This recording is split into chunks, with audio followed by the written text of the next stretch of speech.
disturbance at Acer Plaza? 10-4 dispatcher. Verify address. It's Acer Plaza. Repeat, Acer Plaza.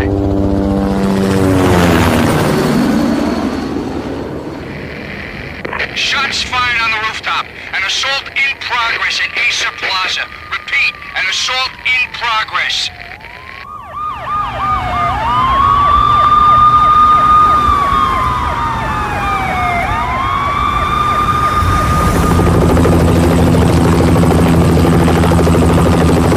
It's a war zone down here. 1085 dispatcher. Need additional units. Additional units now. Officer in danger. Officer in danger. 10-5, please repeat. 10-5, all units, emergency. Officer in danger, Acer Plaza. Repeat, Acer Plaza, all units. They were all dead. The final gunshot was an exclamation mark to everything that had led to this point. I released my finger from the trigger, and then it was over. To make any kind of sense of it, I need to go back 3 years. Back to the night the Payne started.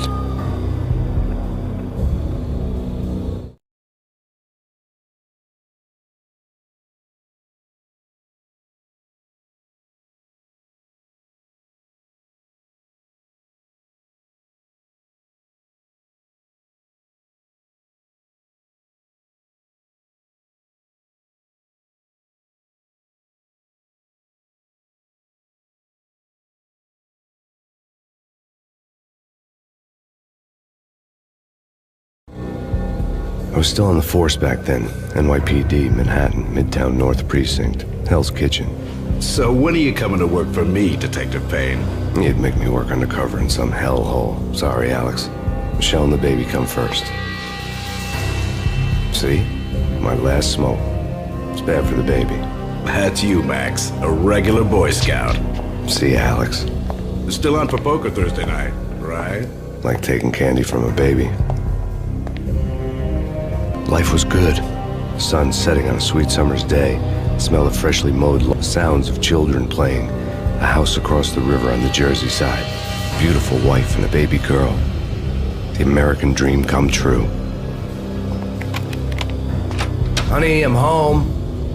But dreams have a nasty habit of going bad when you're not looking. The sun went down with practiced bravado. Twilight crawled across the sky, laden with foreboding.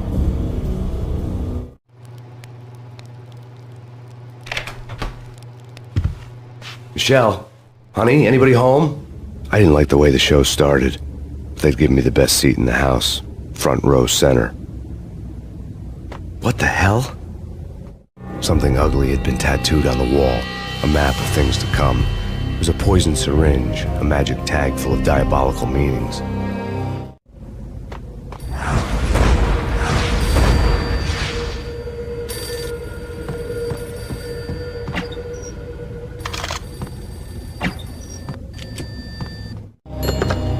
Listen, someone's broken into my house. Call 911. Is this the Payne residence? Yes, someone's broken into my house. They're still here. You have to... Good. I'm afraid I cannot help you. Who is this? Hello?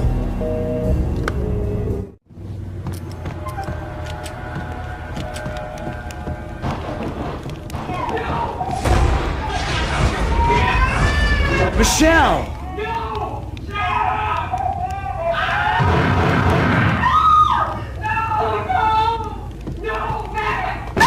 Michelle!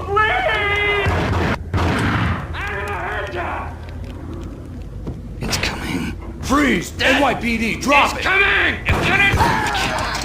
I'm gonna... No, please, God, no. The flesh of fallen angels!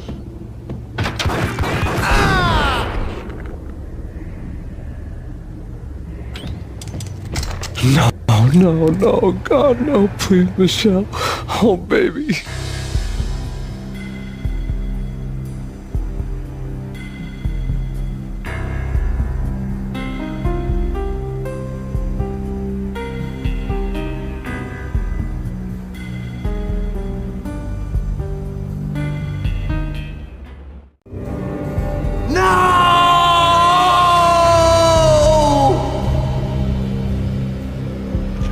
That was 3 years ago. Everything ripped apart in a New York minute.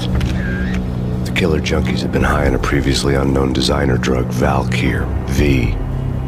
After the funeral, I told Alex I'd be transferring to the DEA. It took us 3 long years to get a break in the Valkyr case. Then, finally, 2 months ago, a dime dropper tipped us off that Jack Lupino, a mob boss in the Punchinello crime family, was trafficking. I went undercover, infiltrated the worst mafia family in New York.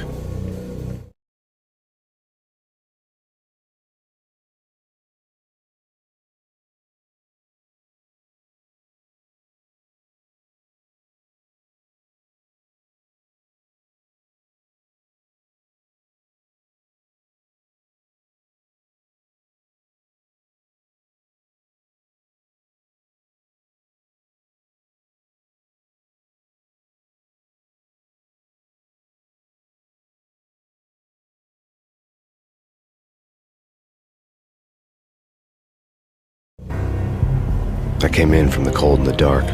Outside the city was a cruel monster. I've been slowly working my way from the small time to the big fish, trying to get to the source of the drug. Alex and BB were my only contacts in the DEA, the only ones in this decrepit city who knew I was down here. BB here. Something urgent has come up with Jack Lupino. You need to meet with Alex immediately at the Roscoe Street station. I hadn't had a face-to-face with Alex since I'd gone undercover. Outside, the mercury was falling fast. It was colder than the devil's heart, raining ice pitchforks as if the heavens were ready to fall. Everyone was running for shelter like there was no tomorrow. It didn't get any better when I got to the subway. The feeling hit me like a point-blank shot straight in the face. Something was not right about this. My Beretta stirred nervously under my coat, but the train doors had already shut behind me, and I was in for the ride. Next stop, Roscoe Street Station, and Alex.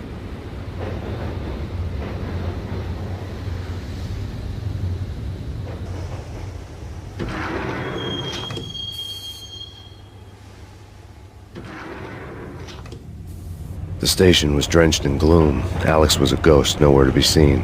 I'd have to look for him. The gate was locked. Alex wouldn't have set up a meeting at a closed station. Something was off.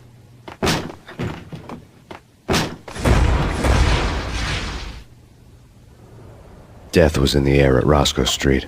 I'd have to find Alex fast.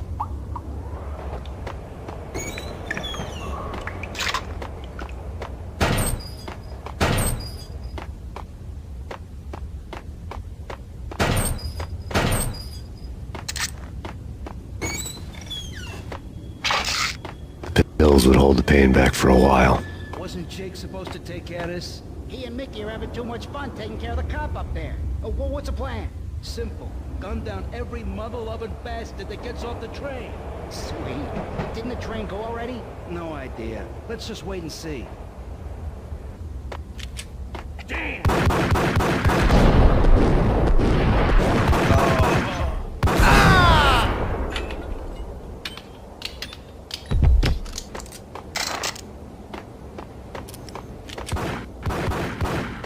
Yeah, he's dead all right. Hey, it's me you're talking to. What the?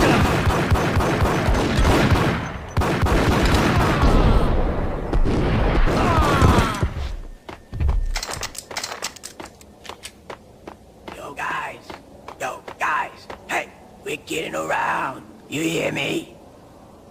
What is this a joke? Hey! Yo guys, hey, we're getting around. You hear me? What is this a joke? Hey, anybody? Answer me. What? Oh!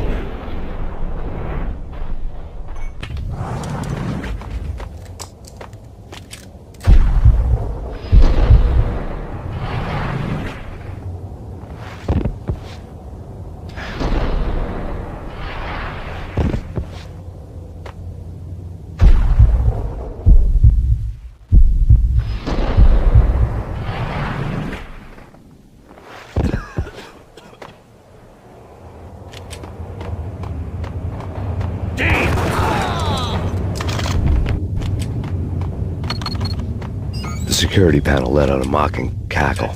I'd need the right code. You think? Yeah. What the hell?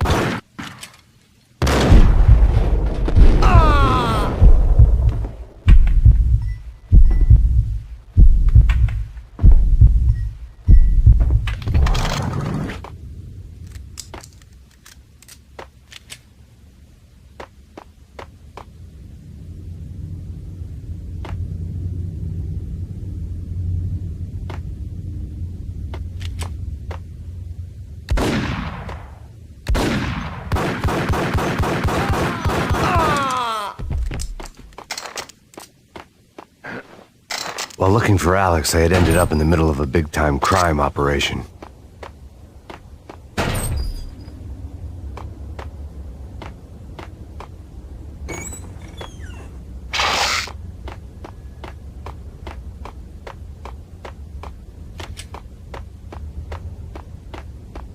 Hitting Roscoe Bank ain't exactly keeping low profile. The riskiest high seven, huh? But hell, the payoff makes it worth it. What the hell?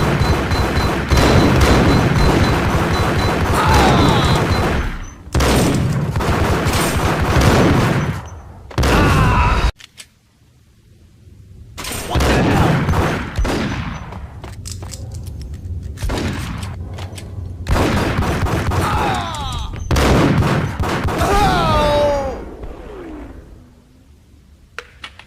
The gate was locked. I would have to find another way to get to the tunnel.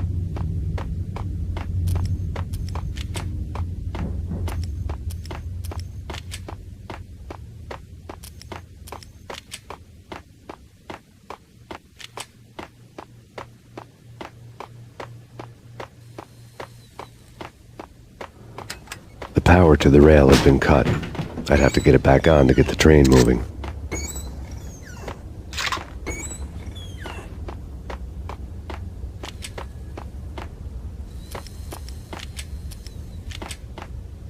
Kiss it goodbye, No, hey, who the hell?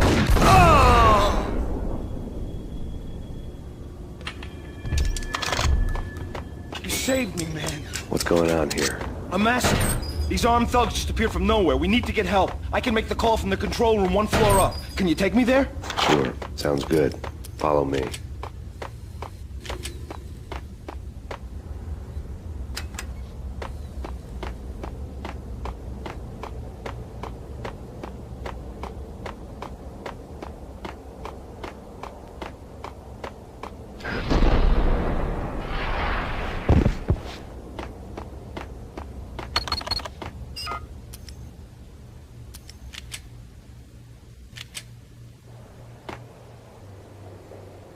Home free. This way.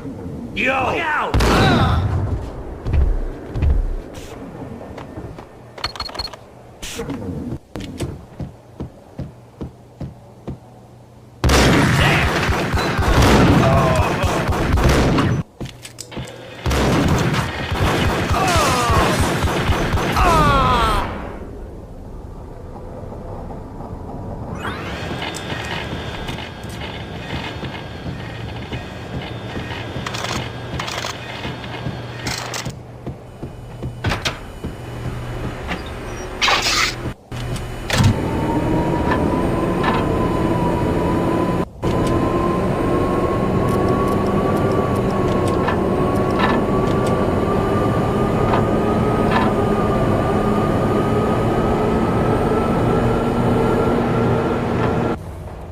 The train lit up like a Christmas tree. The power was back on.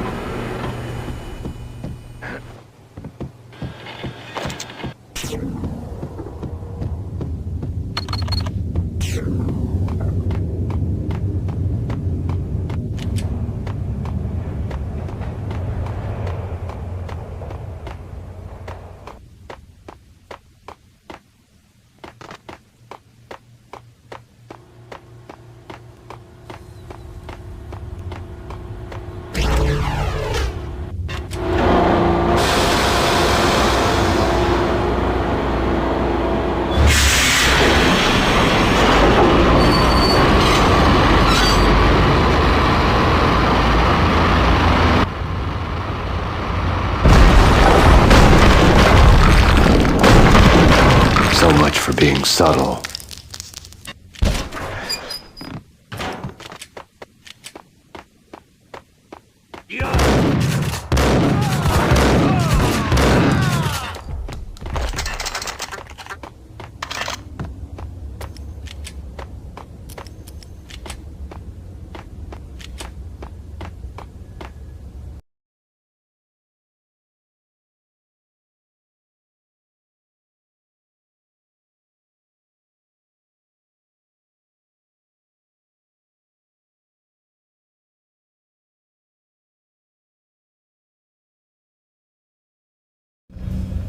The rusty door led to an abandoned part of the station, closed off since the early 40s.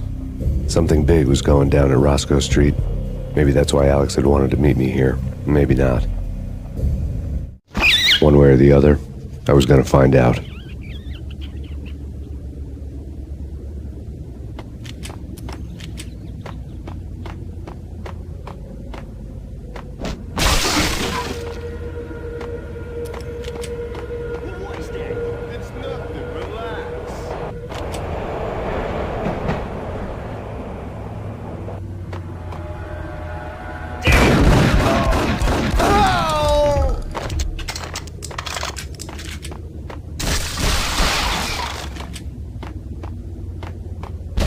Hey, yeah.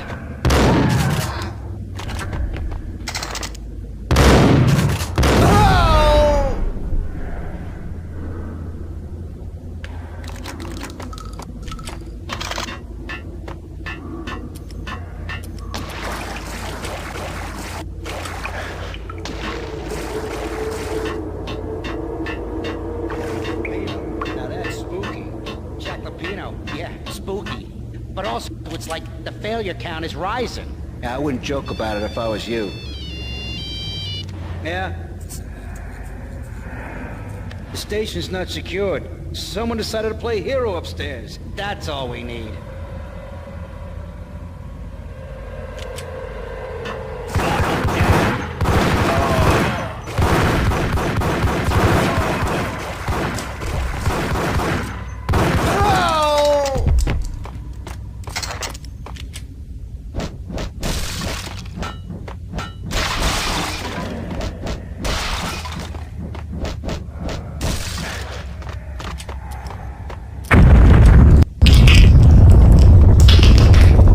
What the hell was that? Hold on here. Give me the detonator. What are you talking about? The detonator. I thought you'd bring it. You were supposed to bring it. Yeah, right. What the hell?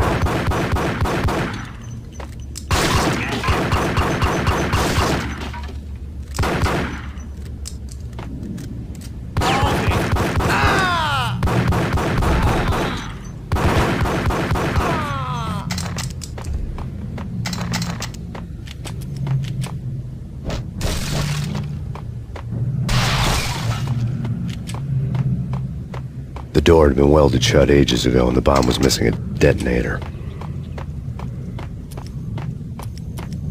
Okay, fellas.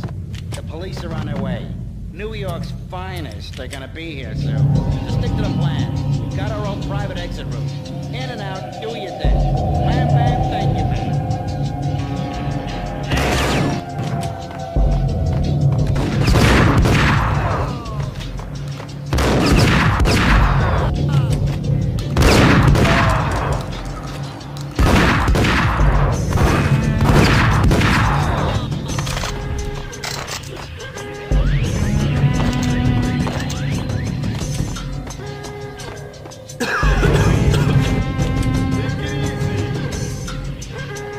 Hold it!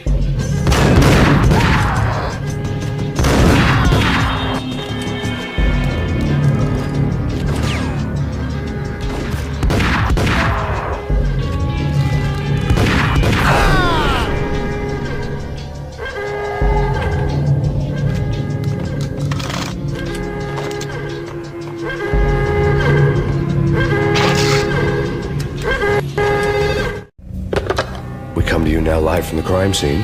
Who is this? Right back at you. This is Deputy Chief Jim Bravura from the NYPD. You are to cease your criminal activities and surrender immediately. Sure thing, Jim. Me and the boys have been talking and everyone's real sorry. they'll never do it again. Who the hell is this? Being placed at the scene of a bank robbery wouldn't have tipped the odds in my favor.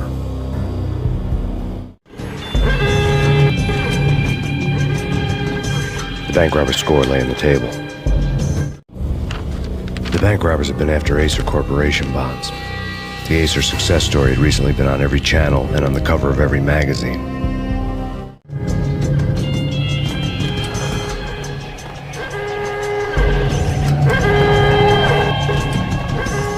The bank robbers had left their tools on the table. Judging by the detonators, the crooks had bought enough explosives to send Lady Liberty into orbit.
Hold it!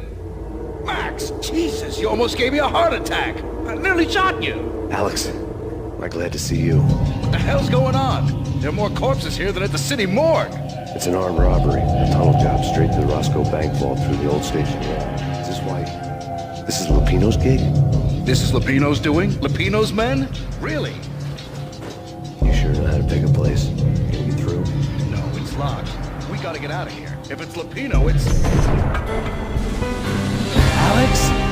Alex!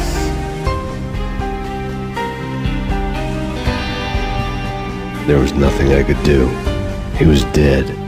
I could tell by the empty, accusing stare of his eyes.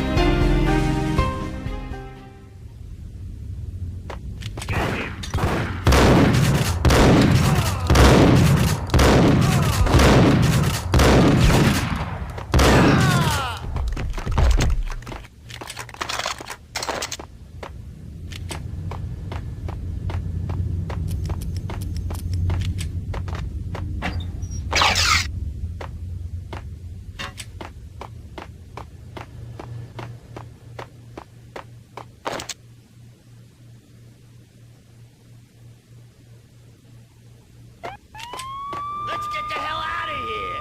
We'll be fine. Just take it easy. I'm allergic to sirens. We gotta get moving. Shut up, okay? There!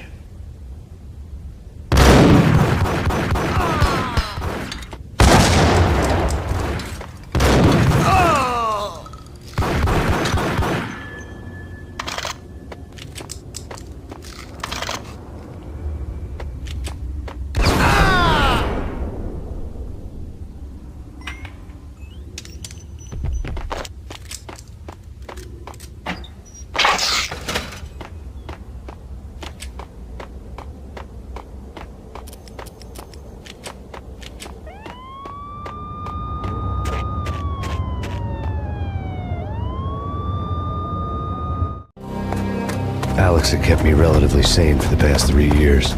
Now I didn't know how I felt. Somehow he had stumbled upon something big and ended up stepping on Jack Lupino's toes.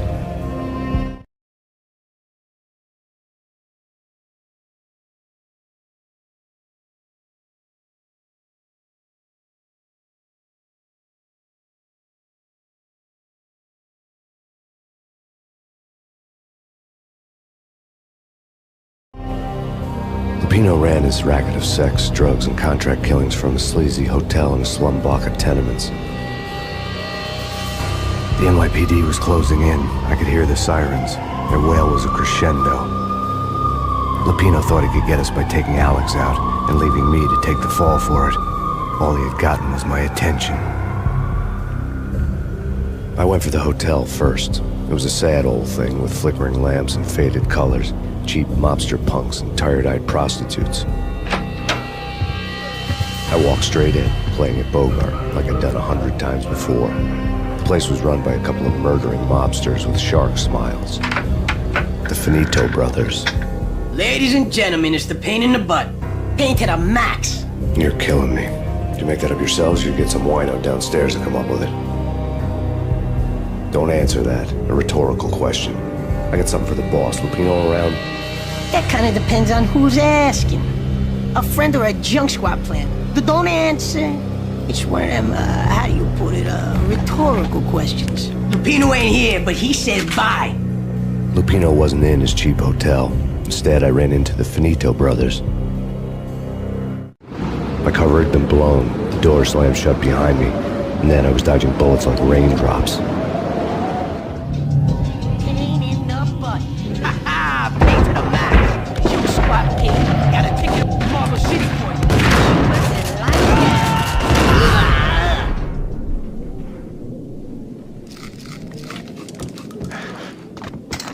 A letter on the desk caught my eye.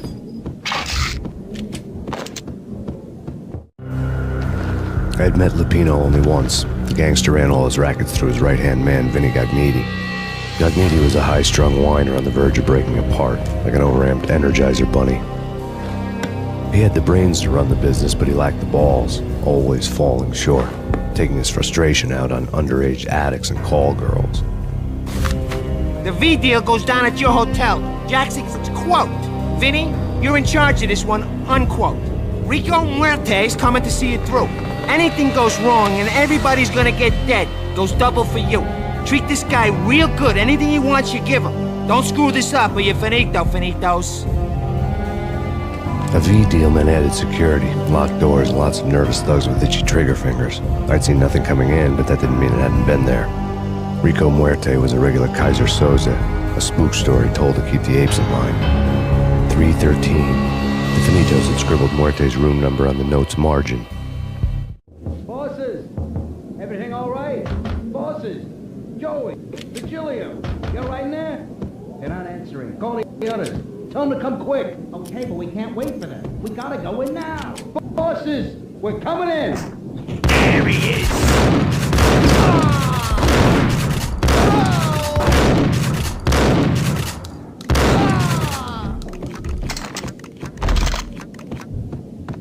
Getting out was not going to be easy. The staircase was locked and the elevator had been busted for a decade or more.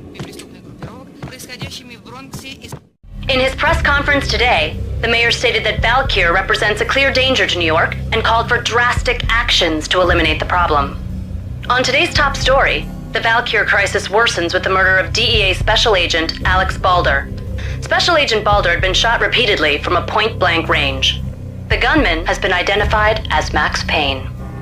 The noose is sure to tighten around this fugitive criminal as more NYPD units join the search to apprehend him. I had just gotten my 15 minutes of fame.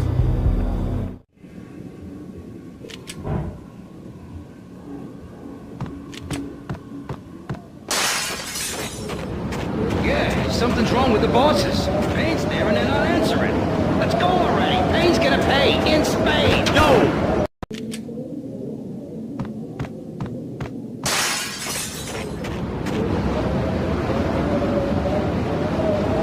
Something's wrong with the bosses. Payne's there and they're not answering. Let's go already. Payne's gonna pay in spades. What?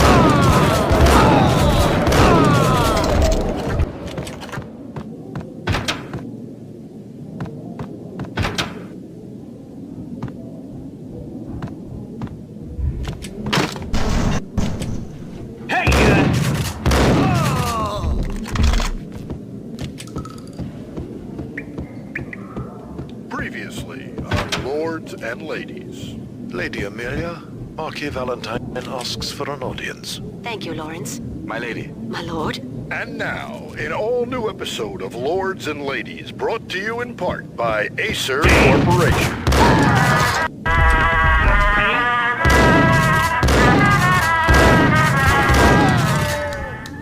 My lady. My lord. My lady, there is a matter of great importance I must bring to your attention. My lord, there is? It's Payne! My lady, there is. From the very first moment we met, upon that distant forest path, there is My lord, you should not speak so. But my lady, My lord, Piece no. of crap! I forbid you. This cannot be. This Oh, must careful! not be. It might kick back. My lord, it is too dreadful Killer to not vending falsely machine. speak the words. You talking to me? Tough guy. Scared. Yes, my lord, we should both be dead. Get up! My lord, I am your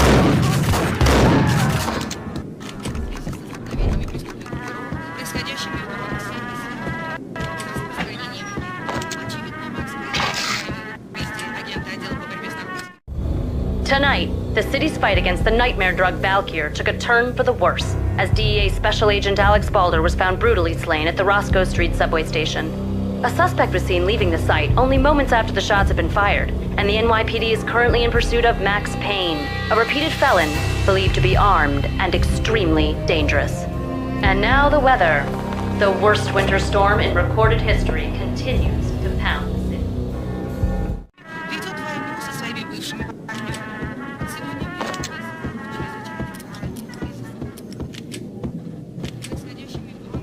V-head junkies could go off without a warning.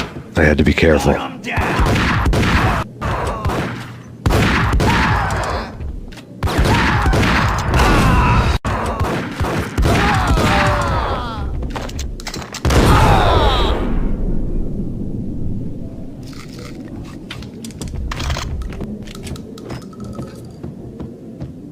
I'd found Muerte's room.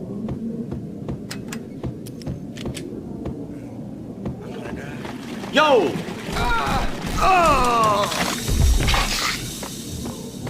It's coming.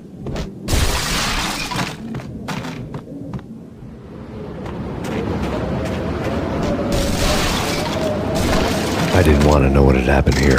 It was not a pretty sight.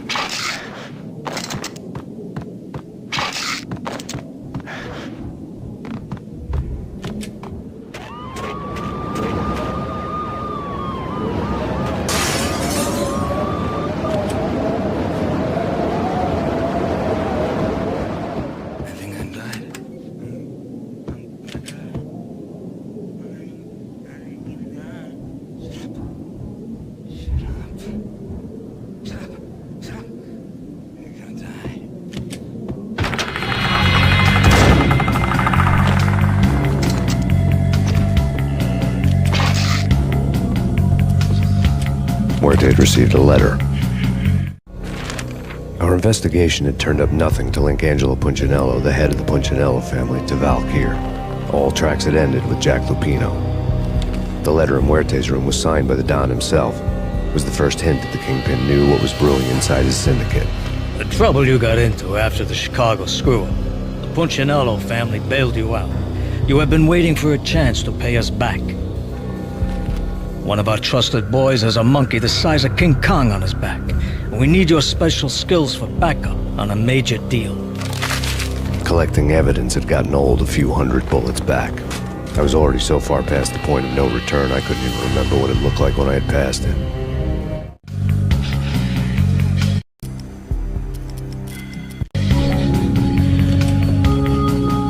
Did you hear something?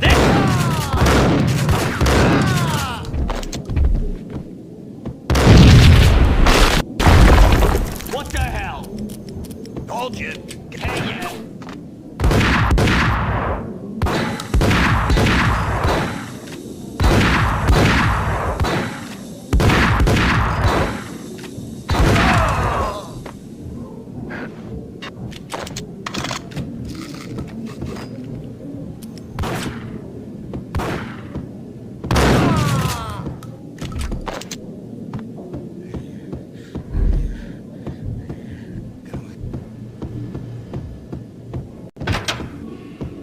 The hooker had left her diary on the table. The diary belonged to a hooker named Candy Dawn. The read would have made a vice cop blush. Had talks with the mystery hag over the phone again. Sent to the latest One-Eyed Alfred tape. As long as the hag keeps paying for the tapes, the old man could come every day for all I care. She had a nice sideline.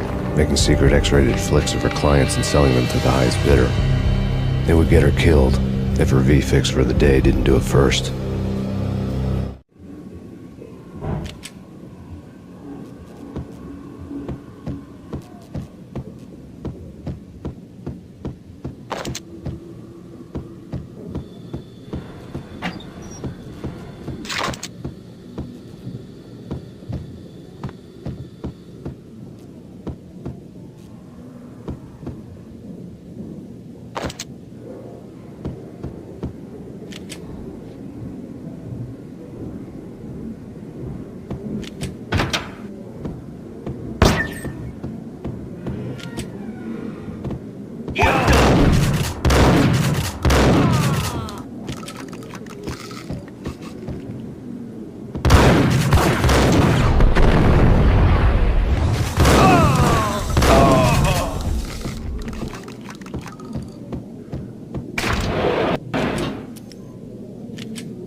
The old service elevator rumbled down to the bowels of Jack Lupino's hotel.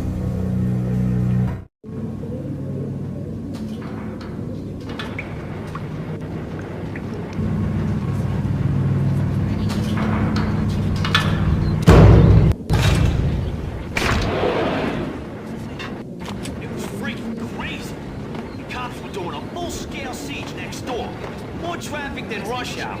I mean, bleeding bastards running back and forth, Ronnie and Jimbo to throw, and in the middle of all this, there we were. I didn't give a damn, just going with the flow. So what happened? Nothing happened. We got the explosives, dumped the cargo, we were home free. Jeez.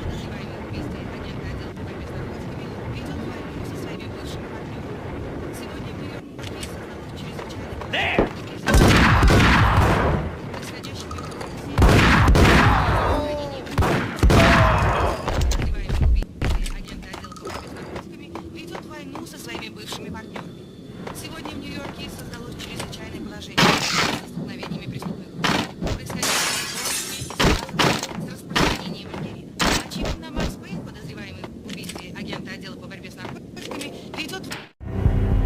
A winter storm warning is in effect in the whole tri-state area, as both freezing rain and heavy snowfall continue. Many roadways are already closed, and people are advised to stay indoors. The severe blizzard has ravaged New York for 3 days now, with no end in sight. We'd been snowed from the start in the Valkyr case. The forecast said there was plenty more where that had come from. But the snowbound city was on my side. Less chance of innocent bystanders getting caught in the crossfire.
Exhibit number 1, a newspaper.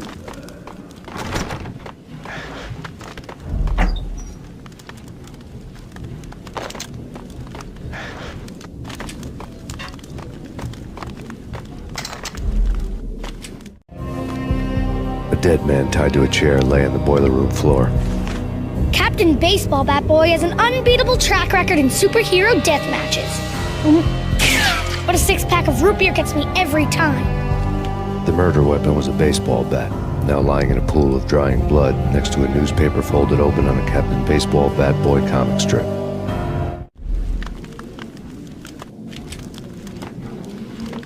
Take vampire movies. Why are they always set in L.A. or Mexico? They can't even get a tan. If I was a bloodsucker, I'd move to the North Pole. Winter's one long night. Yeah, and what would you eat? Some blood from penguins? Nah, Eskimos, man, Eskimos.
With the guns. Trust me, you don't want to piss Muerte off. Gentlemen, let's do business. Green for green. Cheers at green-eyed angels. Amen.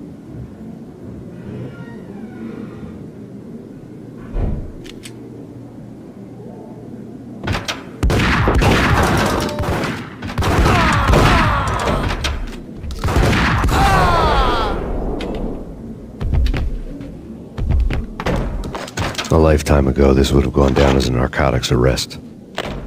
The transparent cylinders glowed green, full of Valkyr. It was dirty money.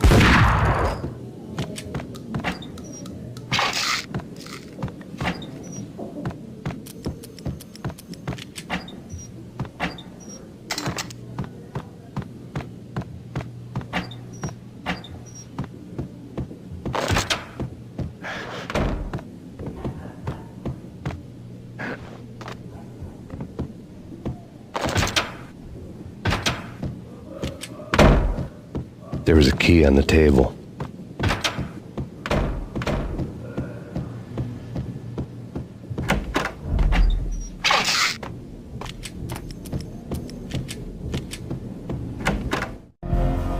Two mad dog killers, ready to murder each other. They step into the next room, and I'm thinking, now they're gonna do it. But no. They sit down in front of a TV and solve their differences with the kung fu fighting video game. I tell you, Candy, I was so depressed, I strangled them both with the video game cables. Oh, Rico, you're so bad. I am, ain't I? Rico Muerte, big-time hustler. Who the hell? It's that cop. Muerte went for his gun.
The antique switchboard was still in use.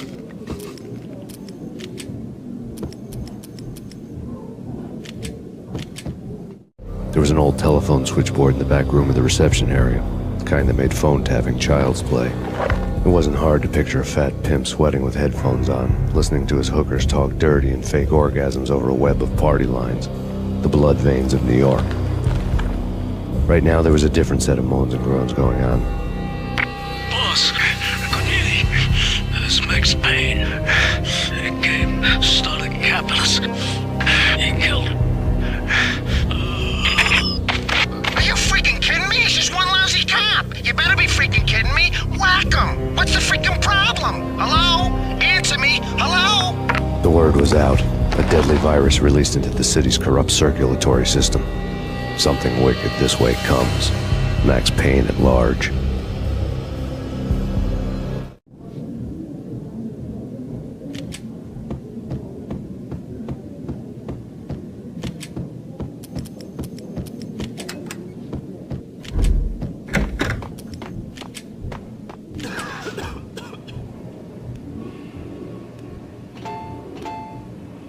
You think you could take my money? You know who you're dealing with? Huh? Do you? Do you?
Turn around, walk away, blow town. That would have been the smart thing to do. Guess I wasn't that smart. Lupino's tenement buildings were a seedy hangout for all kinds of sleaze. A liquor store, a pawn shop, a laundromat full of mobster bookies and loan sharks. The list went on. The how and why of it was a mystery to me, but they knew I was a cop. They knew I was coming, and they were going to get real trigger happy about it. I got to see Lupino's hangout all lit up. A bomb went off, turning snow into liquid gold. A pillar of fire lifted the remains of a car straight up into the air. The flames were highlighted on the hood of a black Mercedes-Benz as it coasted down the street real slow, as if the driver didn't have a worry in the world. I got a good look at the man riding shotgun. It was Vladimir, the head of the local Russian mob, the fly in Don Punchinello's soup. The ringing in my ears was the sound of a mob war being waged.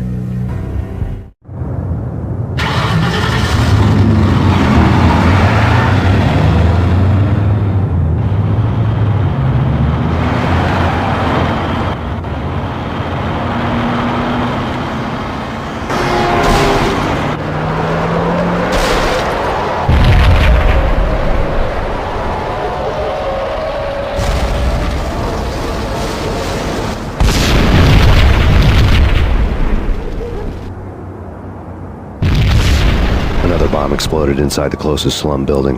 It was a lucky break. The goons inside were spooked, but luck always came with a price tag. More bombs could still be ticking inside, and the cops would already be on their way. Jack Lupino's suite was on the top floor. At least it used to be, before the explosive makeover. I don't know, man. I don't know about this. Quit worrying, man. Think of it as Christmas. The Russians, our Santa. What the hell?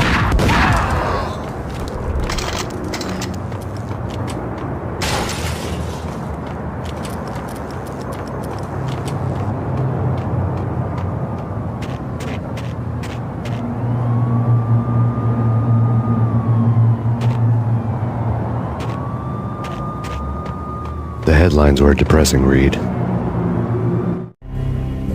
The headlines were screaming bloody murder. The storm was a screaming duet with the approaching prowl car sirens.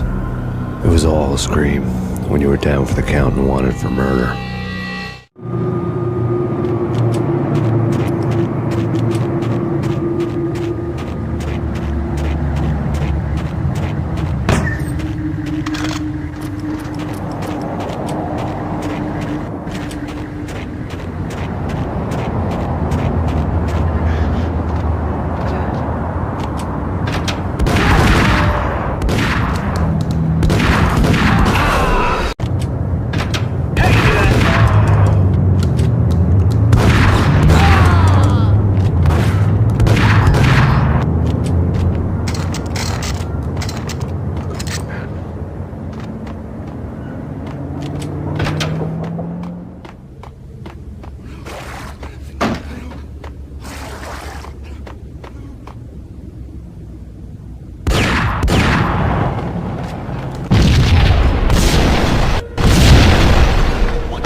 The building was rigged with explosives.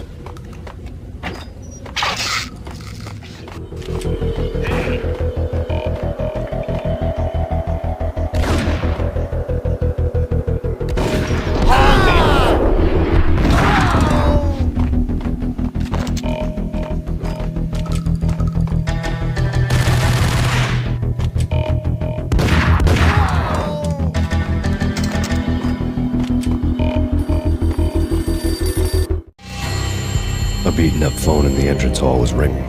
It could have been just a junkie in need of a fix, but it turned out to be something more sinister than that. Am I speaking to Mr. Payne? Who wants to know? My name is Alfred Wooden. You must hurry. The police are on their way. Tell me something I don't know. They know you're there. How? And what's it to you? I will contact you again. The cops arrived, sirens singing in the off-key harmony of the manic-depressive choir. I had a few minutes while the SWAT team would go through their usual routine. By the time they busted in, I needed to be long gone.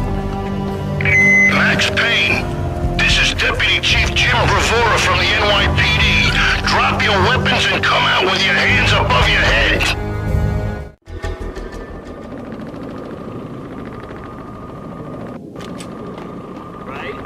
Right.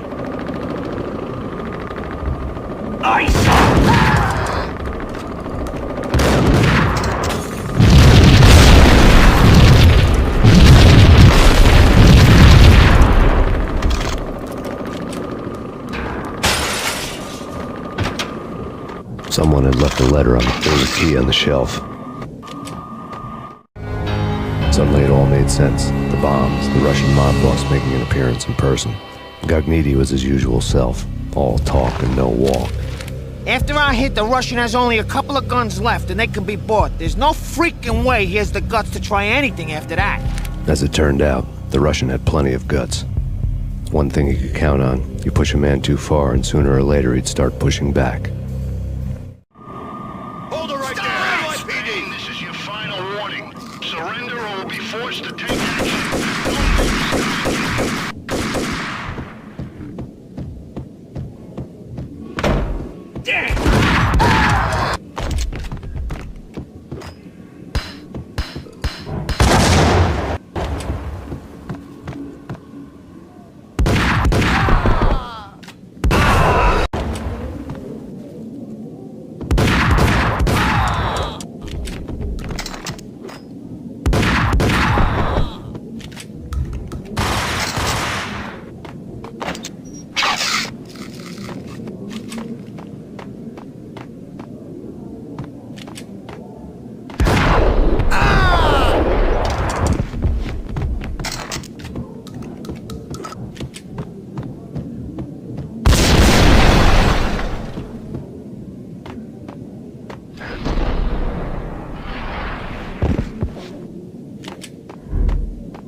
bombs had destroyed all the stairs up to Lupino's office. The alternate route led there by way of adjoining rooftops.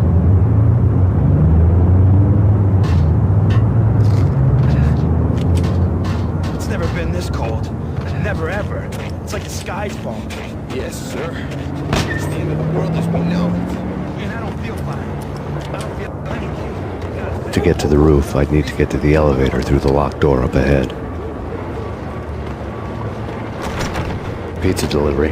Never seen you before. Buzz off, Joker.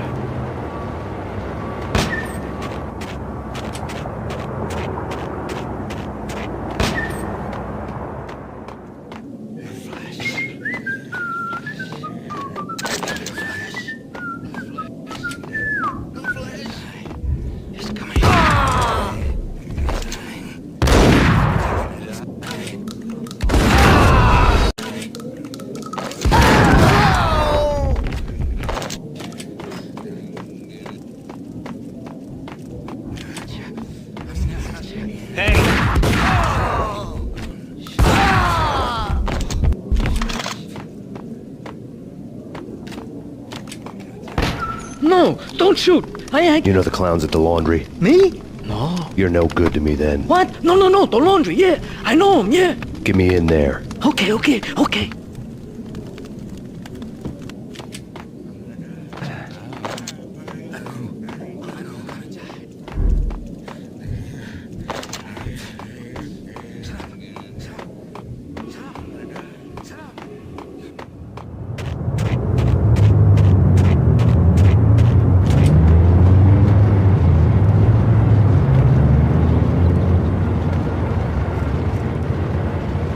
Me, open up.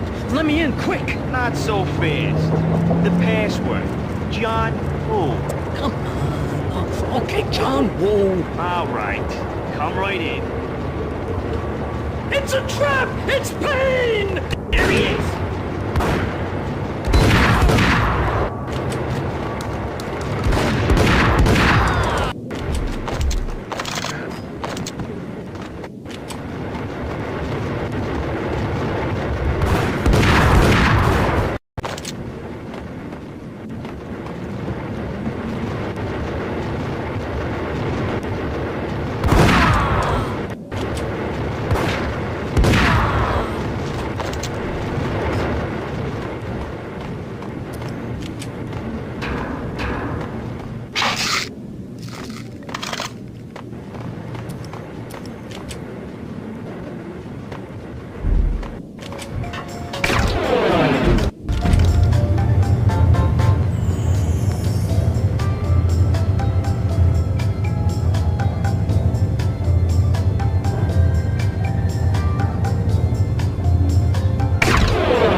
New York City is in crisis tonight, with reports of Valkyr-related gang war in the streets of the Bronx. Apparently, Max Payne, wanted for questioning in connection with the slaying of a DEA special agent earlier tonight, is waging a one-man war against his former partners in crime. Among the list of casualties so far are notorious mafia members Joey and Virgilio Finito, as well as Rico Muerte, himself a fugitive from the law, and a suspect for several murders in the Chicago area. The NYPD has been placed on full alert. A citywide APB has been put out on Max Payne. Deputy Chief Jim Bravura has promised to take whatever steps necessary to bring him to justice. What those steps may be remains to be seen. For NYCNN TV News, this is Kira Silver. Damn!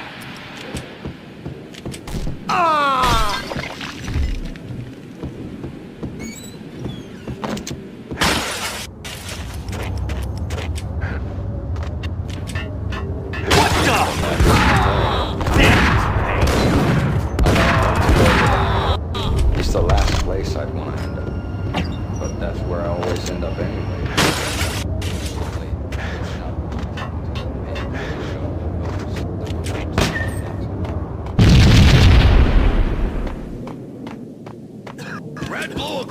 always red or blue in the movies. So, green? No, not the green.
What the hell are you standing around here for? They're bombing us. What are you doing? You're doing nothing. What are you doing? This is war. Freaking war.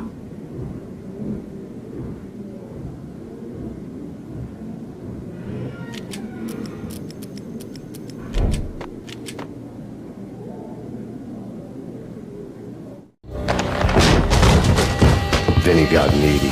Just the man I've been killing to see. Payne? Freaking fed! I knew from day one there was something screwy about you.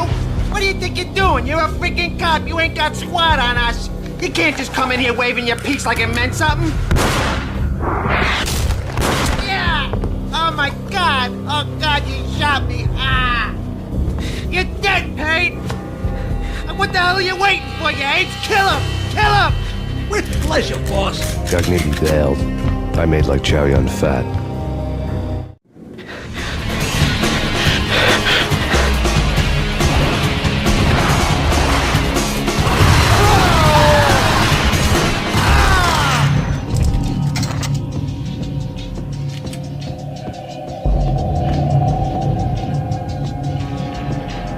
A crumpled letter lay on Gagnetti's desk. The letter was addressed to Don Punchinello, but Vinny had never had the nerve to finish it. Jack's gone voodoo. Just the other night, he shot Dino because he wanted to see what his brains looked like splattered on the wall. He's a freaking mad dog. We're running out of men and business fast. Gagnetti had been living in mortal fear of his boss. Jack Lupino was a psycho.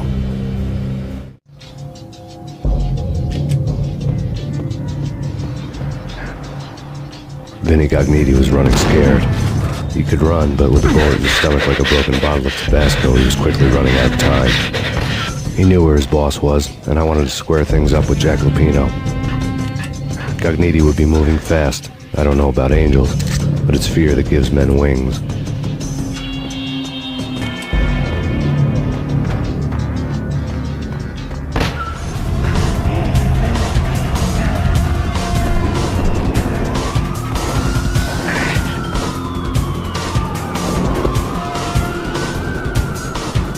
Gagnetti hitched a ride. To catch him, I'd have to follow his lead.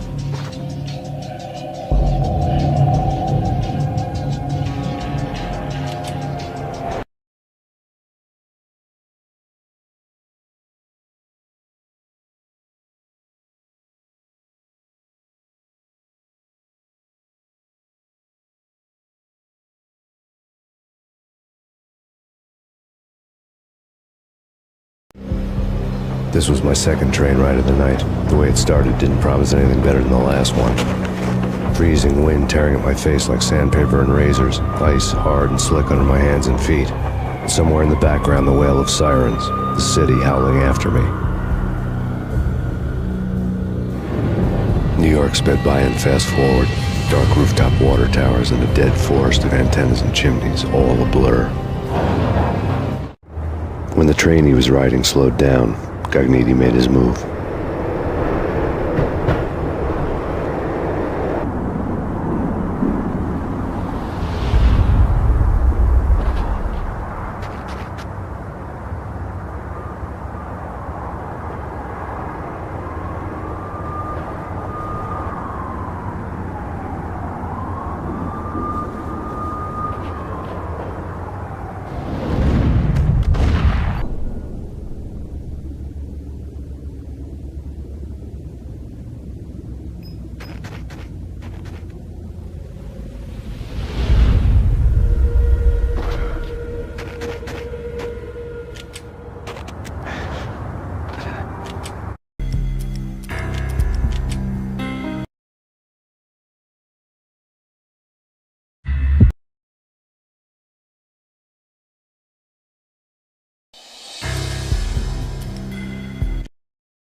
It's Payne! He's coming down the stairs! Shoot the bastard!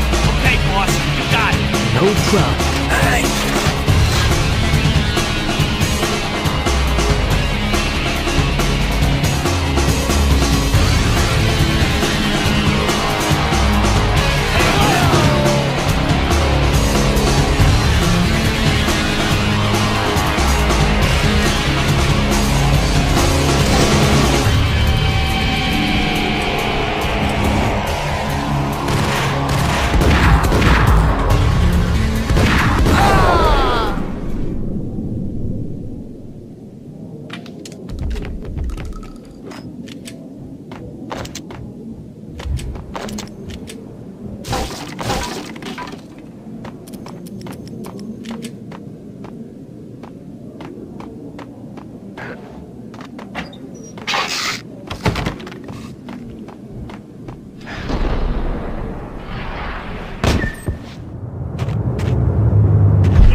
Payne has nowhere left to go. We are very close to capturing him. You'll get a full statement then. Right now, I've got better things to do, ma'am. That was Deputy Chief Jim Bravura from the NYPD with no further comment at this time. Apart from his suspicious food habits, I figured Bravura to be one of the good guys. Fate had just dropped us on different sides in this. But when it came to capturing me, he was way out of his league. I had already ditched the cops a couple of rooftops back. For now.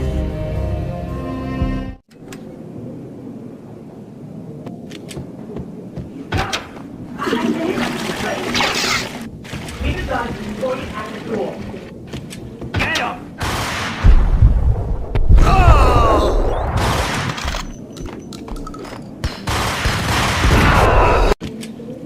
Okay. Whack the son!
Open, goddammit!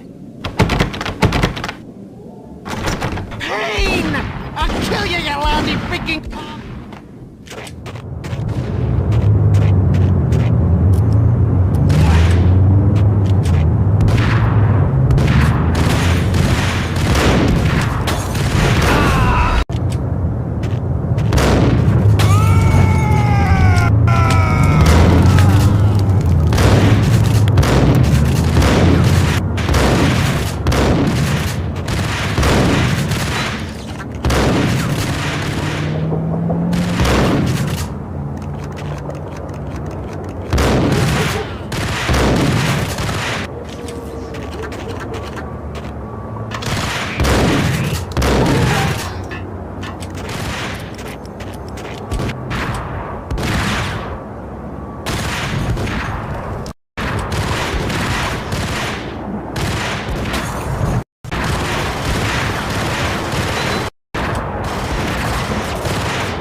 Cogniti ran out of steam in a dead-end alley with steam boiling out of the sewer grates like all the fires of hell were burning high beneath us. It was shakedown time. Where's Lupino? Screw you! Bad start, Vinny. Police brutality! I rate pretty high on that. You can't just hurt me in cold blood! Just keep telling yourself that. Listen good, Candyman. I'm not gonna be anybody's fall guy. I want to know where your boss is hiding.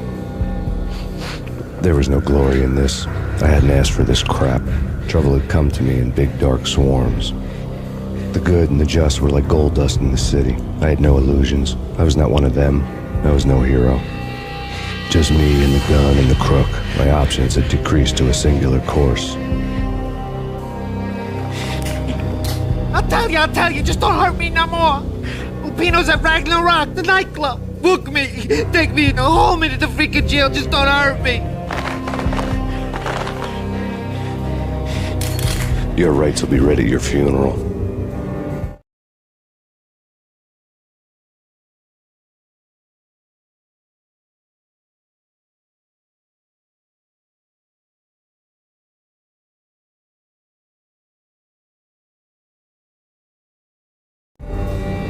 Ragnarok was Lupino's private nightclub, a den of drugs built into an old theater. I knew what waited inside. V-head junkies ready to explode in random acts of senseless violence, and Lupino's goon squad, the worst stone-cold killers this side of hell. Ragnarok was as inviting as a headache, flickering and flashing to a machine gun beat. The belly of the nightclub was a gothic theme park that began with bondage games and led to the nasty stuff from there. As subtle with its dark message as a cop killer bullet through the heart. Like father, like son, just like Jack Lupino.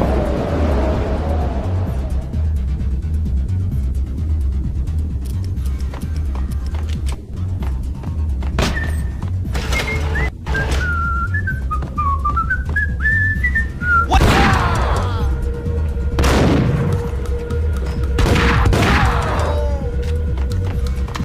The book had never been a bestseller.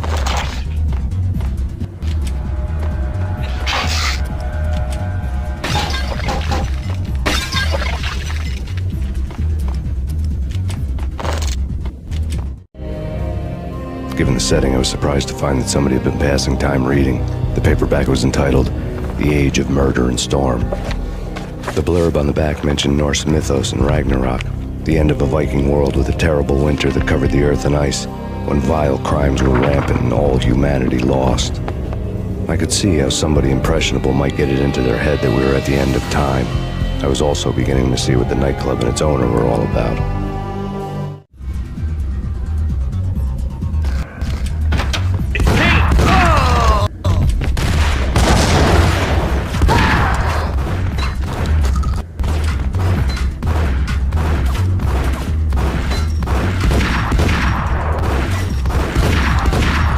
Yo!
Books on the occult had been piled on the table.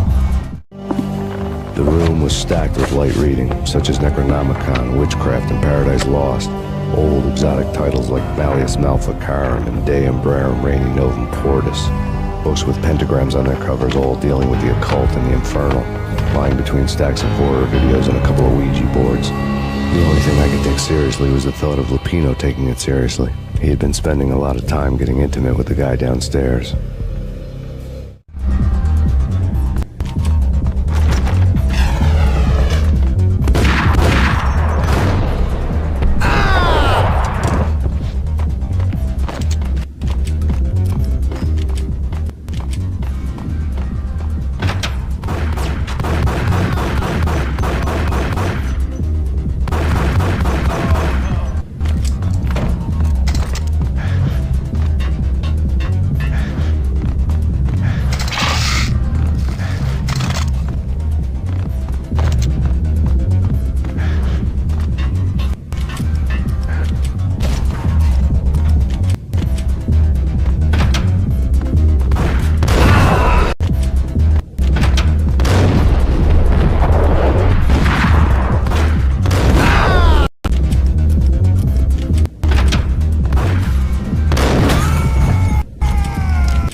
Hey!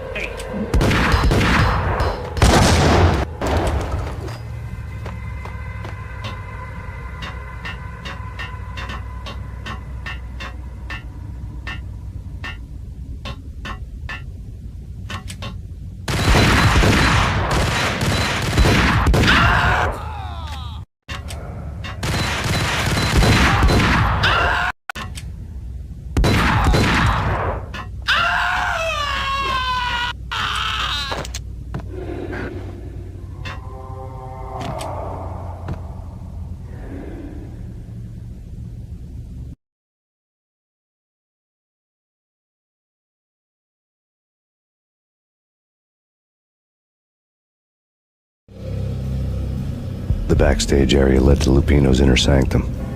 The hot air inside was like an invisible wall, thick with incense and something else, a sickly sweet smell that made you gag. This was the rotten core of the Big Apple. Lupino lurked somewhere ahead, like a spider at the center of his web, waiting. The vapors in the air started to make my head swim. Torn pieces of a letter lay scattered on the sofa. Punchinello had threatened Lupino in writing. The note had been torn to pieces, bloody fingerprints all over it. Don't want you to think that one of my boys is not playing with a full deck. Shape up, Jack. We are running a business here. I'd hate to send the trio to strong-arm you. The trio were the Don's notorious henchmen. It was obvious that Lupino hadn't been intimidated by the threat.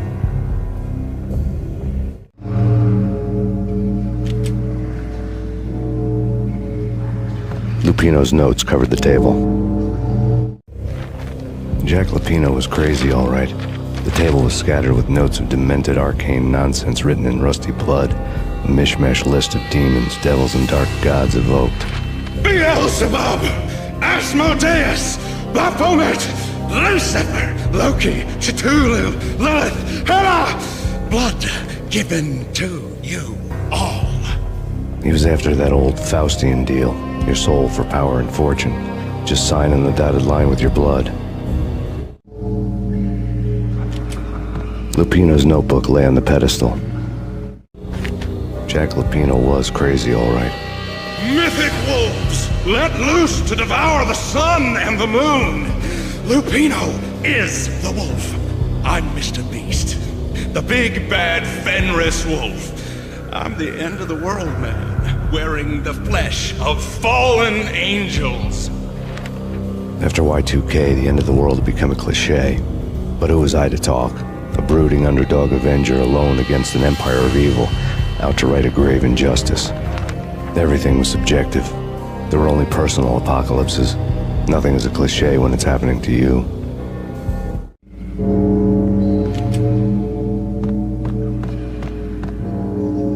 The flesh of fallen angels! Come to me all! Astaroth, Beelzebub, Asmodeus, Baphomet, Lucifer, Loki, Satan, Cthulhu, Lilith, Hela! Blood to you all! Secret, living under the skin of reality. I've seen it. The corruption of flesh.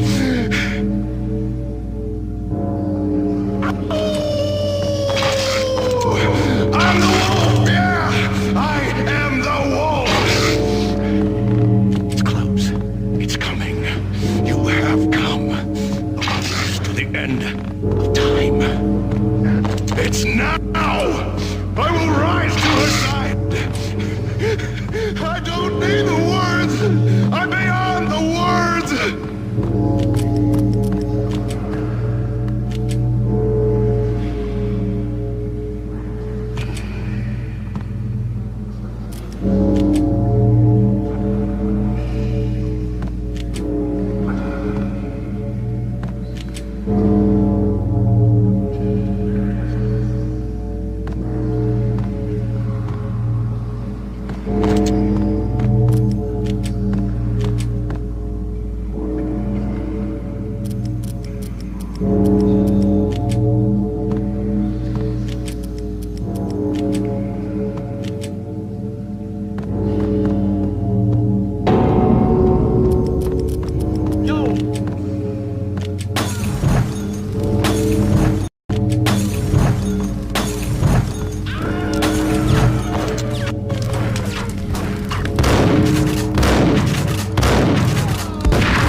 I'd known there'd have to be a catch in it somewhere, and this one was the Empire State Building of catches. Lupino was pumped up and dying to go 15 rounds with a mutant alligator. And then he started this spooky monkey talk, straight from a bad dream. Mine. I have tasted the flesh of fallen angels. I've tasted the devil's green blood. It runs in my veins. I've seen beyond a world of skin, the architecture of blood and bow and arrow. Death is coming! She is coming, and hell follows with her. This is the twilight winter. I am ready to be her son. Her time is now, and all who stand in her way must die!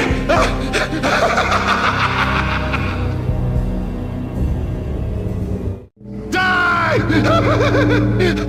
You'll die! You'll die! Now! All die!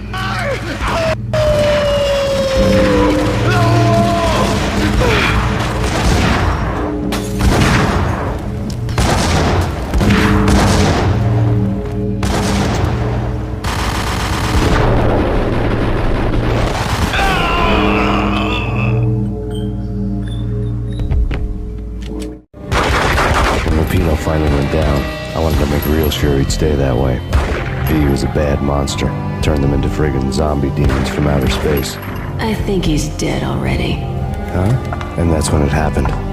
But dead or not, you've got the wrong guy. In stepped this knockout femme fatale holding a gun to my face. I returned the favor.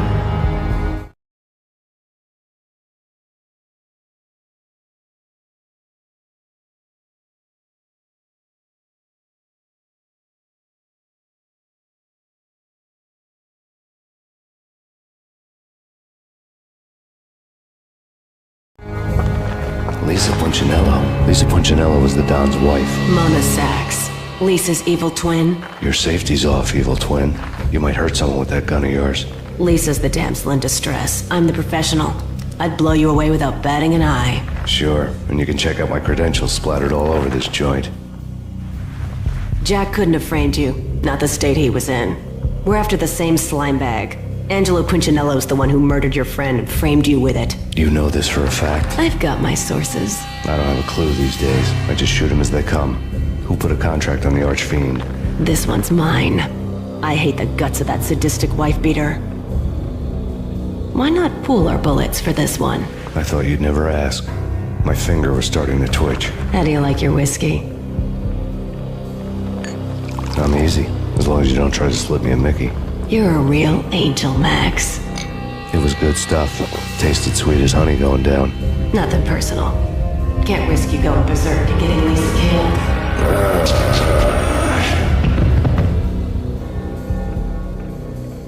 The nightmare was always the same. Violent shapes moving in darkness, old and ugly. The killer's mad laughter was a riddle filled with wicked innuendo.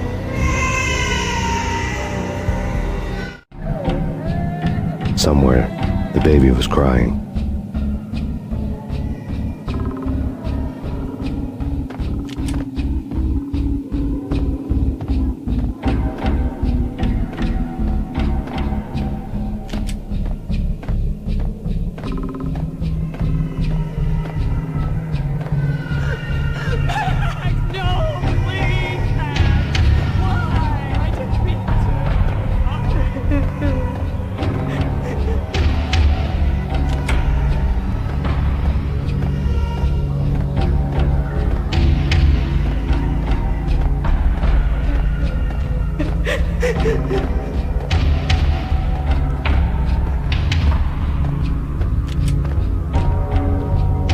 Should have known it when we found you snoring next to Lupino's corpse.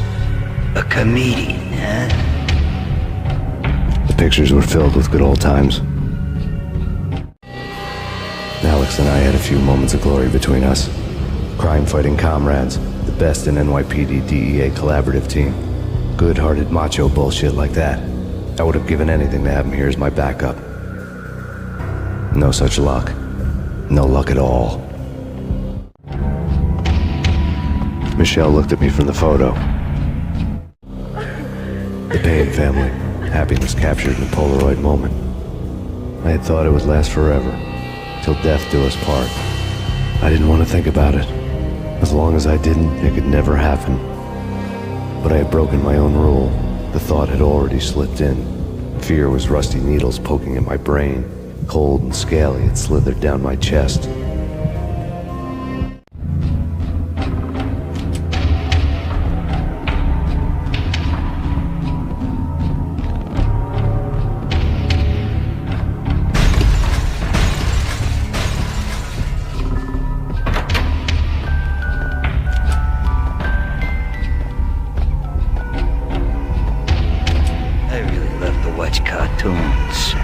Captain Baseball Bat Boy's my favorite.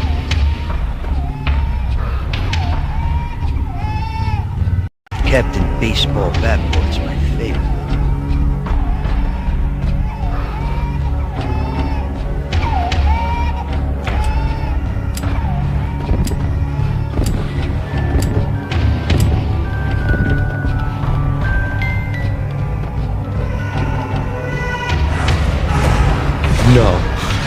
No, please God, no.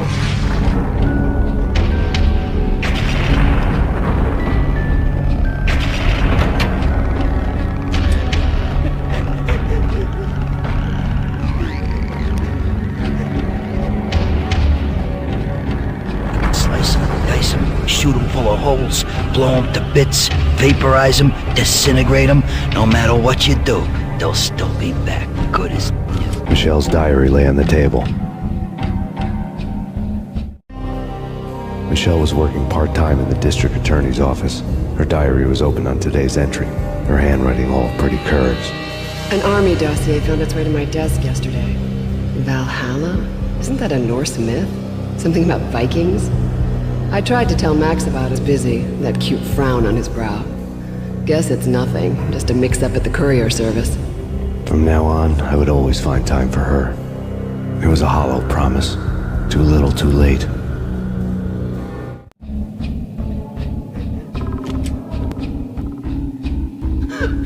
Max, no, please, Max. Why? I didn't mean to. I'm sorry.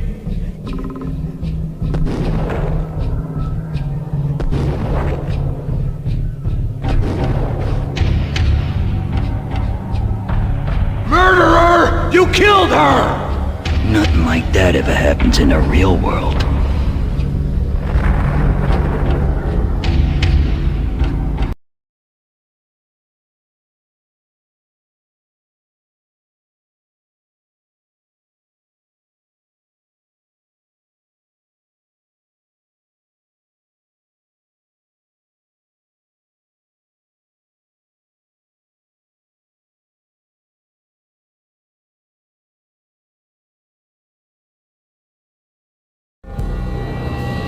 I woke up in a bad dream.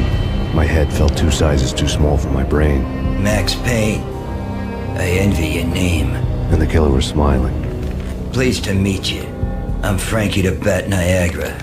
Niagara, as in you cry a lot? He had a baseball bat and I was tied to a chair. Pissing him off was the smart thing to do.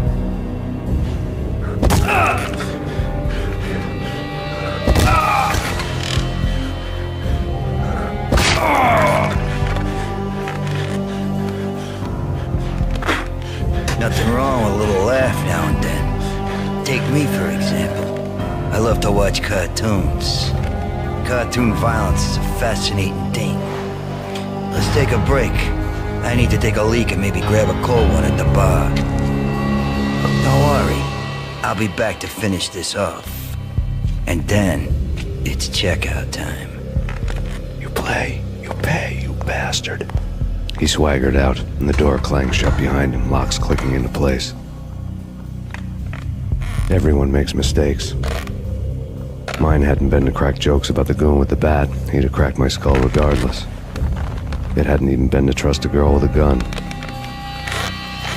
I had blindly gone after the first bad guy on my hit list when I should have been aiming further up the ladder, at the head of the Punchinello family. I couldn't bring myself to be pissed at Mona. Guess I had a soft spot for her pretty face.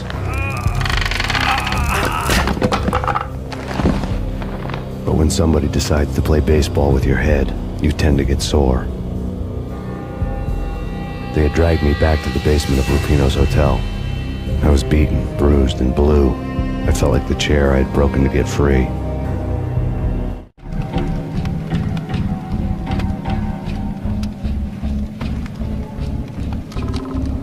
All I had was Niagara's bat, sticky with my own blood.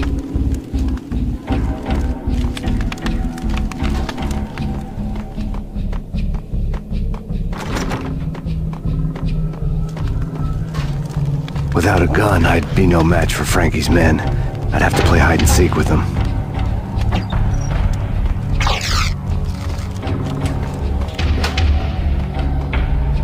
It's Frankie's turn. We'll take care of it. It's Frankie's turn.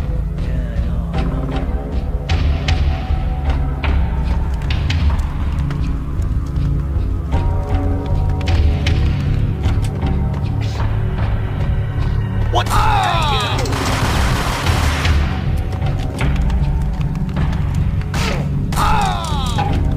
What the?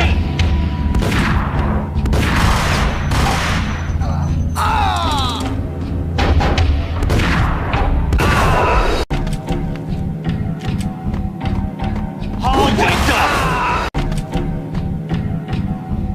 Hey,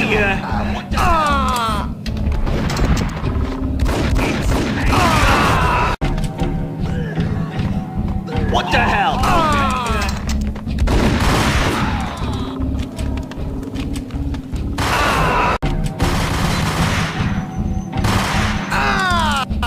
Hey!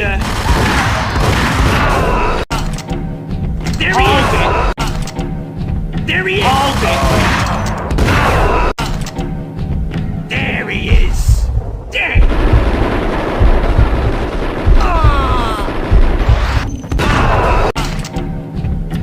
It's Payne! What the?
Another newspaper caption for a murder scene.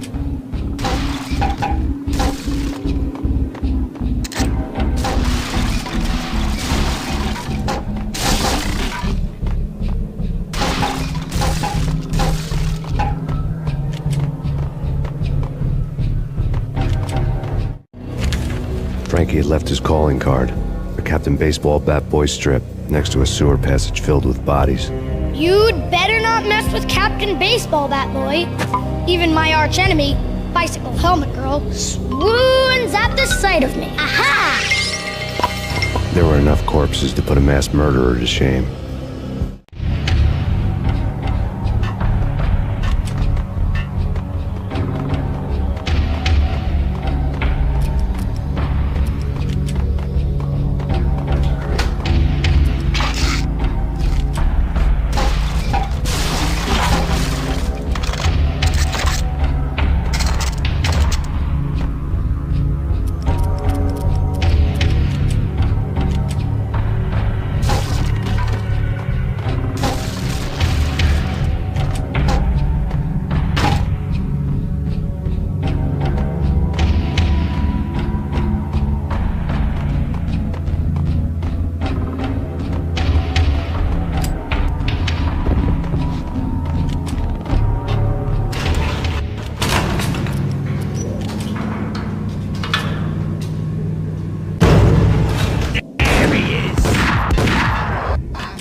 fast going from bad to worse. The men in blue had come and gone. They had decorated the place with chalk outlines and tied it together with yellow tape. The cops who had stayed behind were dead. Frankie, his boys, and I had the place all for ourselves.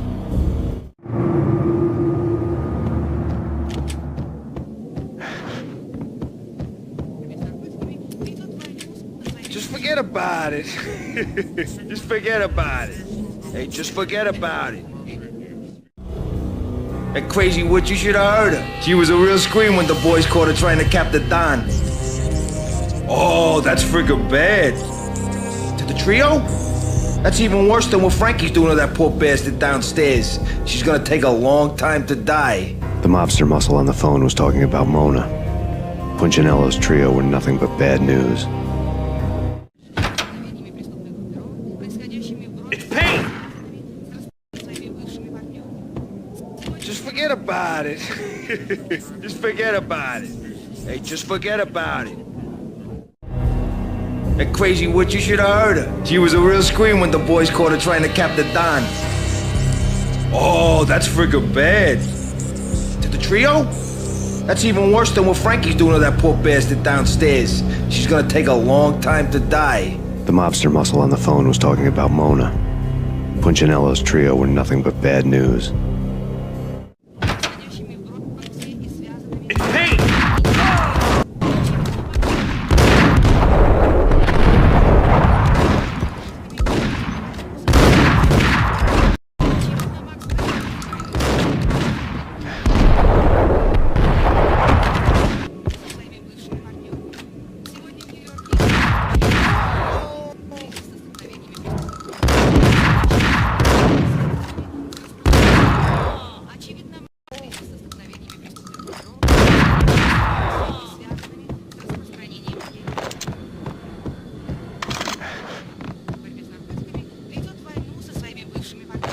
More evidence that Punchinello didn't like me much.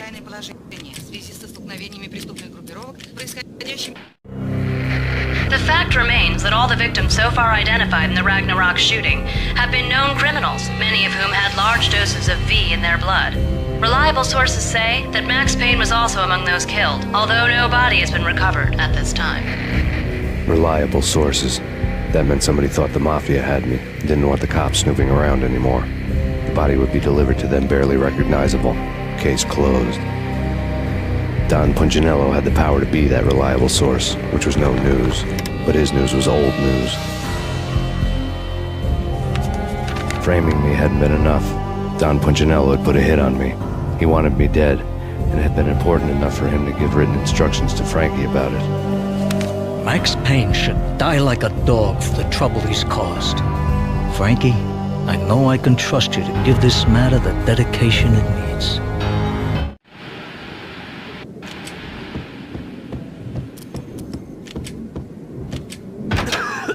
Hey!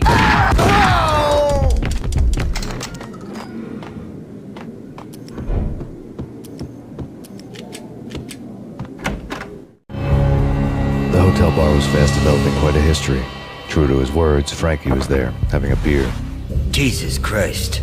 How the hell did you get loose? Got bored waiting. Thought, what the hell, we could just as well finish this here.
You think you've been a lovely iron. Had enough? I don't play with girls anyway. Unfair! I spotted the tail as soon as I left the hotel. The big black Mercedes.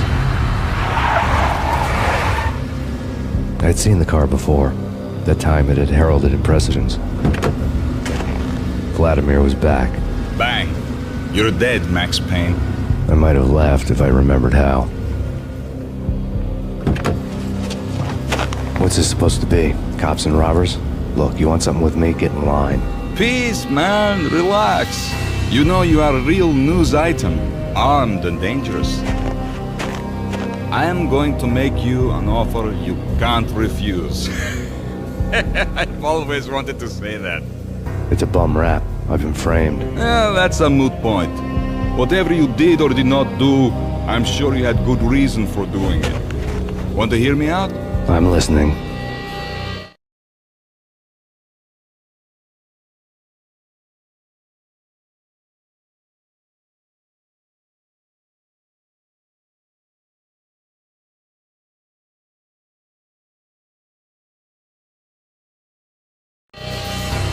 Punchinello messing with V is bad for business all around.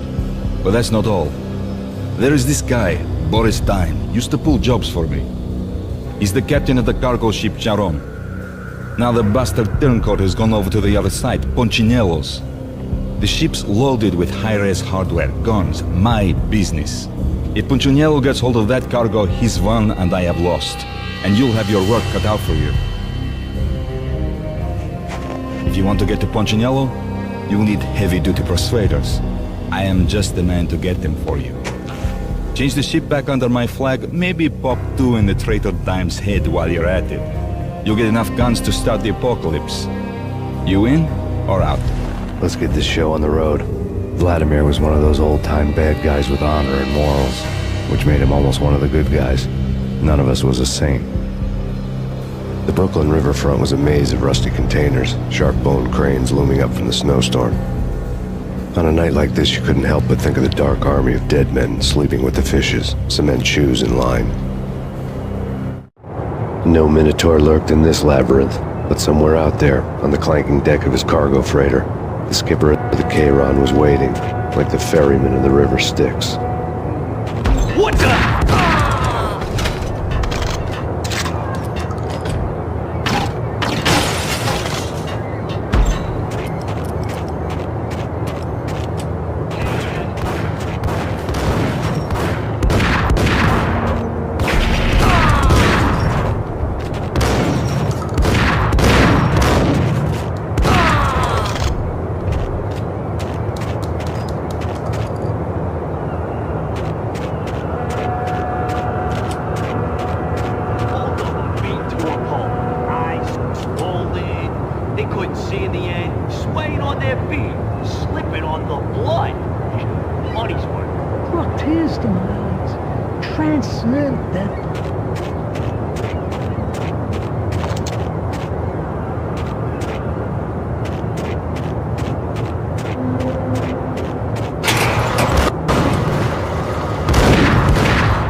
Max, Payne.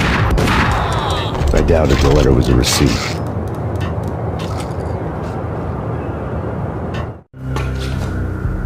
Rico Muerte had come to town to do more than just sort out family troubles. Exhibits number 1, 2, and 3. Briefcase of money, a sniper rifle, and an envelope with one word neatly printed on a folded piece of expensive paper. Mayor. It didn't sound like a mafia contract at all. It was too cold and too to the point.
found Boris Dime's ship.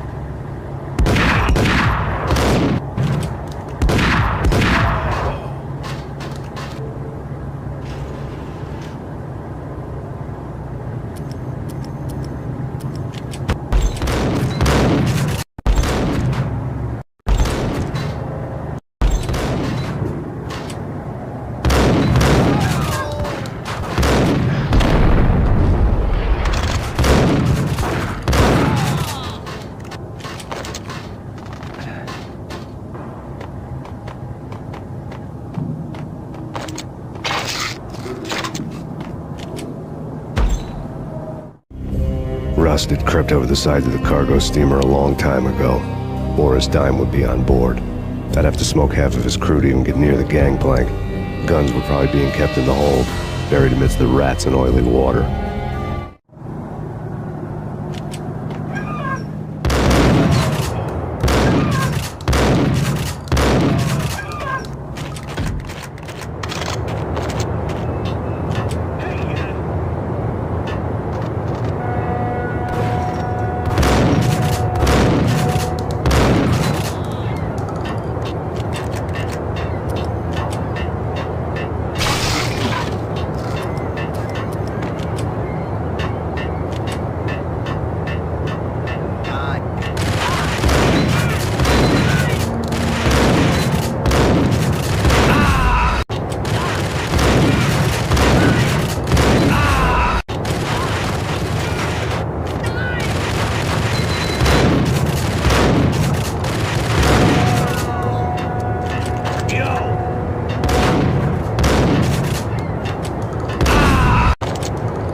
Angie, tell me, how much did Dime cost you? I bet it was more than his name. Max Payne. Right the first time. You're dead, punk. You sure you're not confusing me with Boris here? But you are right, of course. Pretty soon we should get together and have a talk. You son of a... Pissing Punchinello off was a dangerous game, but when people get mad, they make mistakes. I should know. That's where I wanted Punchinello, mad enough to trip over his own feet, preferably into a grave.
says different is calling me a liar.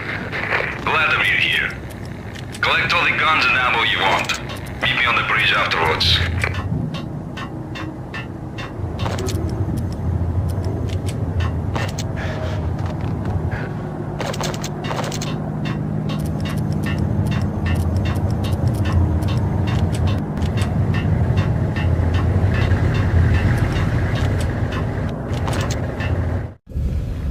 Did you get everything you need? Check.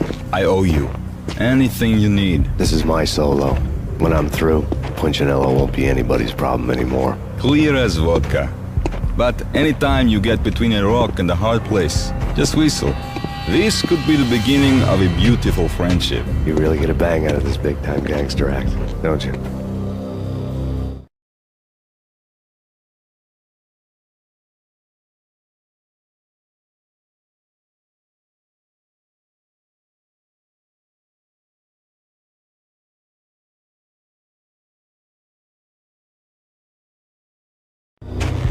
Even with all this firepower, I figured I couldn't get to Punchinello at his manor.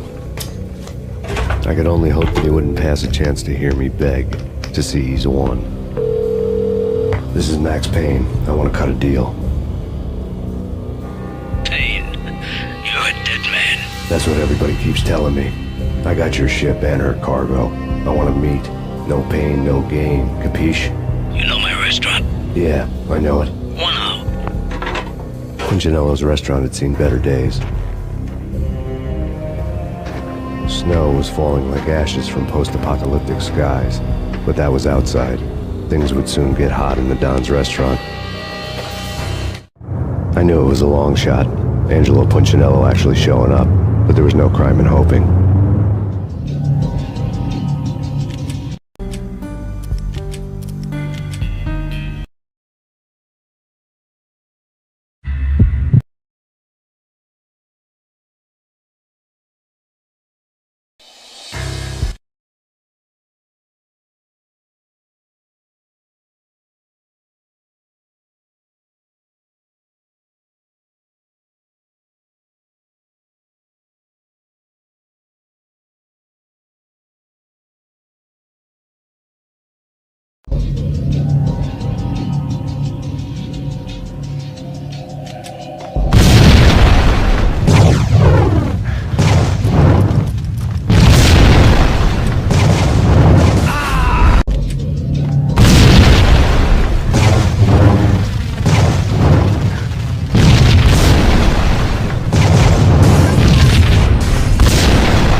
Punchinello was burning to get me.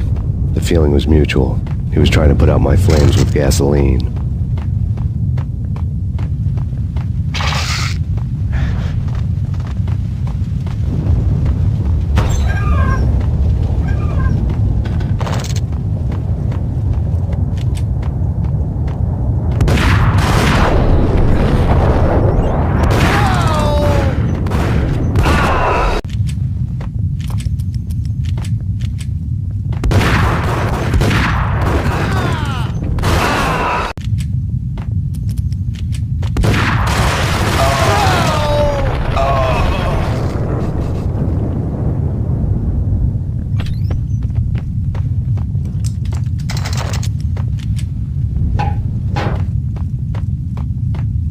mobsters have been guarding a real treasure.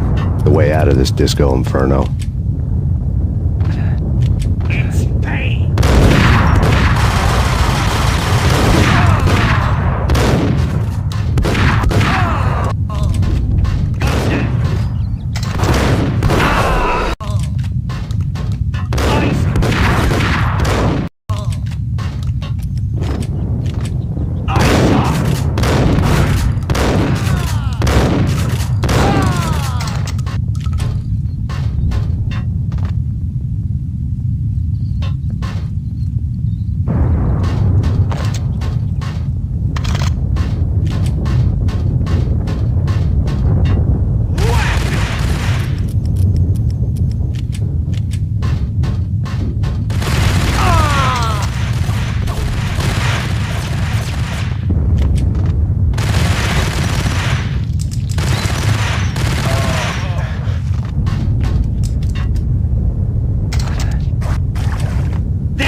Vlad had seen my smoke signals.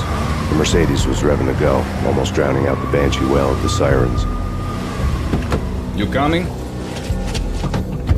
We'll drop you off at the Punchinello Manor. Sounds good to me. When this is over, look me up. I could use a professional like you. I'll keep that in mind.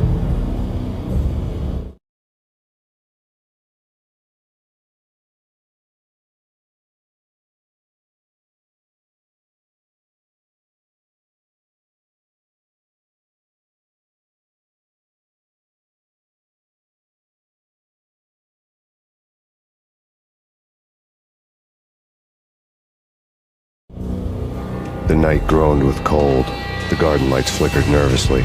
In their light, the falling snow was dead white before the darkness ate it up. I had heard the stories. The trio were mad dogs. They'd have hung the heads of their enemies over the manor gates if the capo had only let them. Punchinello wanted Payne. He'd see the pain. The trick in my situation was that there was no trick, no matter what the movies tell you. No rules, no secret mantra, no roadmap. It wasn't about how smart or how good you were. It was chaos and luck, and anyone who thought different was a fool. All you could do was to hang on madly, as long and as hard as you could. Someone had graciously left the back door open for me and killed the guards. My money was on Mona. I knew the trio would be standing between me and Punchinello. I had read their rap sheets, thick as phone books. No one would be walking out of here alive. The numbing cold of the broken night had followed me in. Upstairs, the trio tangoed down the manor halls to the silent rhythm of their murderous hearts, the blood of their victims rust on their lips. Vince Mugnano, Pilot Providence, a.k.a. Big Brother, and Joe Deadpan Salem. The pistol was a frozen lump in my hand, piercing the skin, gnawing me to the bone.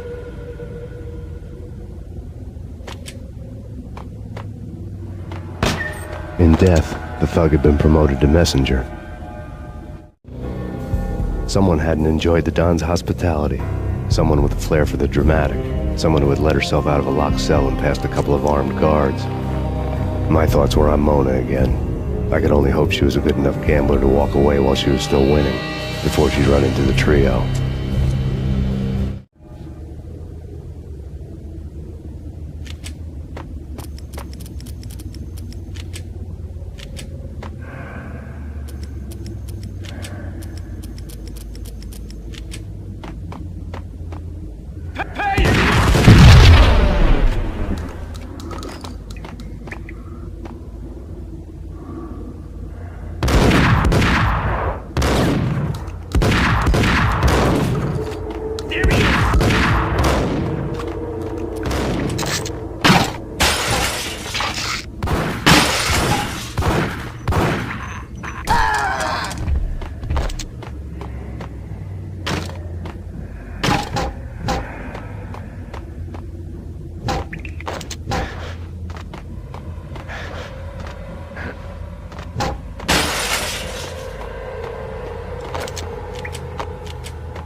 Someone get the guys from upstairs! No one's going anyplace. Too late for that. He walks in, we waste her. Vinny, Joe, and Pilot won't get the credit for this kill.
It didn't take me long to run into the trio.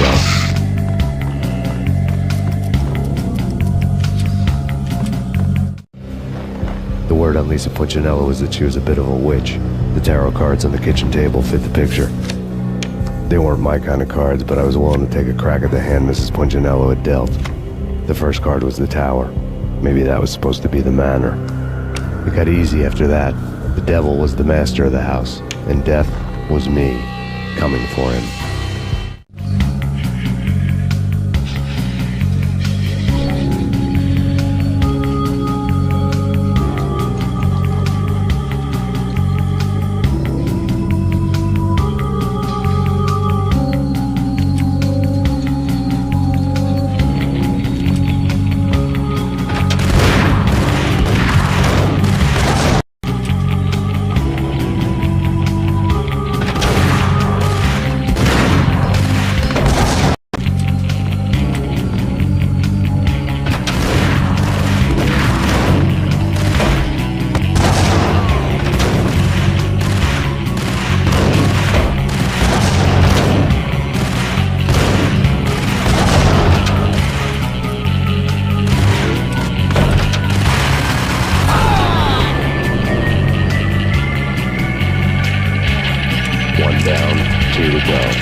stopping him!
It was too late for her. You're a real angel, Max. I couldn't tell whether it was Mona or her sister. The body was a mess. The sick bastard had really gotten a kick out of it. Seeing her lying there got me thinking about another woman's body on another bed. Got me thinking about a fallen cradle.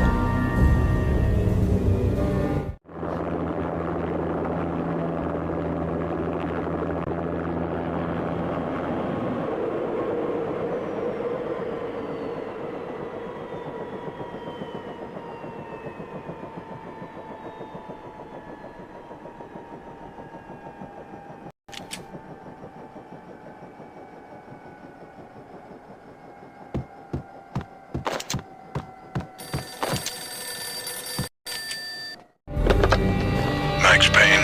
Talk to me. Alfred Woden. You've got company. An armed helicopter just landed on the manor grounds. You must hurry. The more the merrier. Into the road, Vince Mugnano.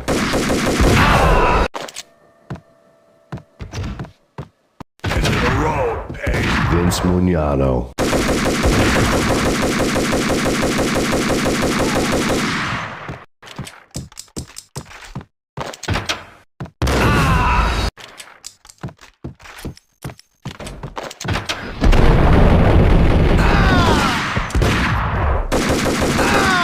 Punchinello's trio was done for.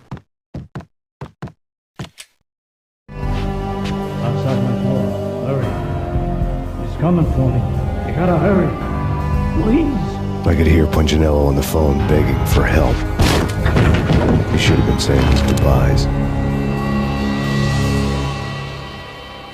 Punchinello was a pushover. The moment I stepped into the room, he folded like a deuce before a royal flush. No, wait. I was just doing what I was told. I couldn't refuse. She's someone high up. Government, maybe. I don't know. He was trying to buy more sand for his hourglass. I wasn't selling any. No, I told him not to.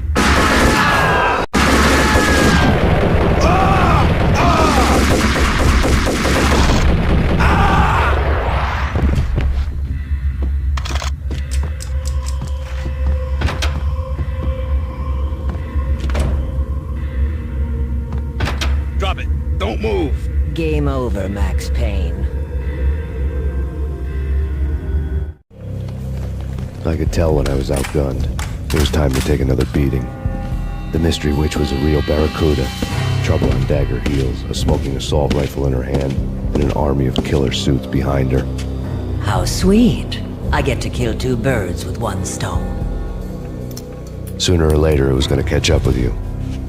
Mr. Payne, it's time to show you the benefits of my brew. Be a good boy now. You'd find that Lady Luck was really a hooker. You were fresh out of cash.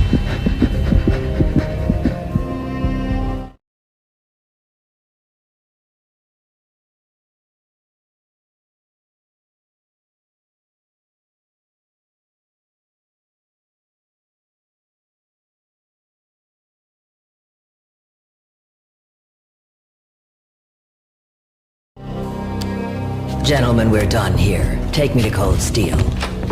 She had just given me an OD of Valkyr. I could feel green fire eating my brains.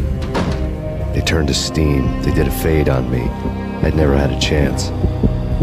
The witch had got me just as sure as if she put a gun to my head and pulled the trigger. The shadows rushed me, bruised mugshot faces hungry for revenge. They knew my weak spots and closed in for the kill. The floor turned into a vortex of green blood. I fell. The flesh of fallen angels.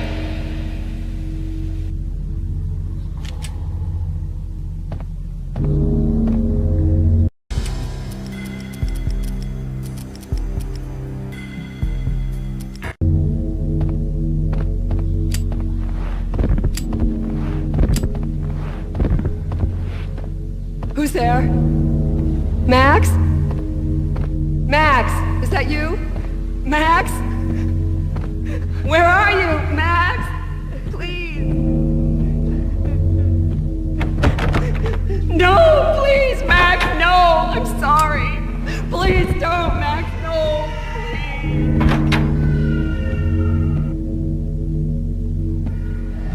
Max? Where are you, Max? Please.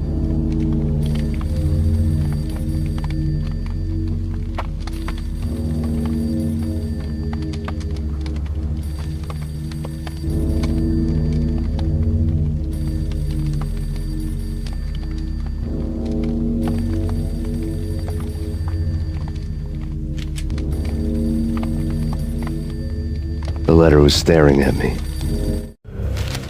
There was something disturbingly familiar about the letter before me. The handwriting was all pretty curves. You're in a graphic novel. The truth split my skull open, the glaring green light washing the lies away. All of my past was just fragmented still shots, words hanging in the air like balloons. I was in a graphic novel. Funny as hell. It was the most horrible thing I could think of.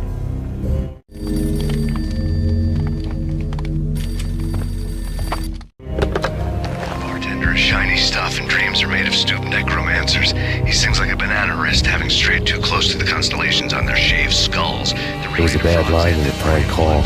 Someone spouting insane babble. I couldn't make sense of it. But I had an overwhelming sense of deja vu. The caller's voice sounded oddly familiar.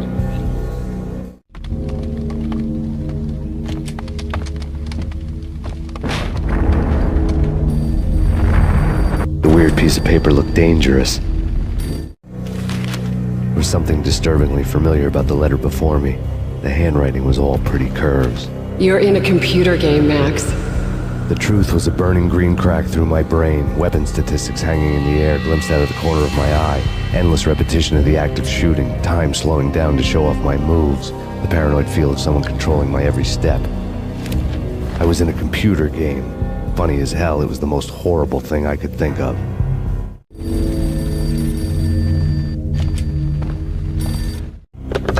Don't lose it. It's Valkyr. The drug. Snap out of it. Try to remember. It was a bad line in a prank call. Someone spouting insane babble. I couldn't make sense of it. But I had an overwhelming sense of deja vu, and the caller's voice sounded oddly familiar.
Murderer! You killed her!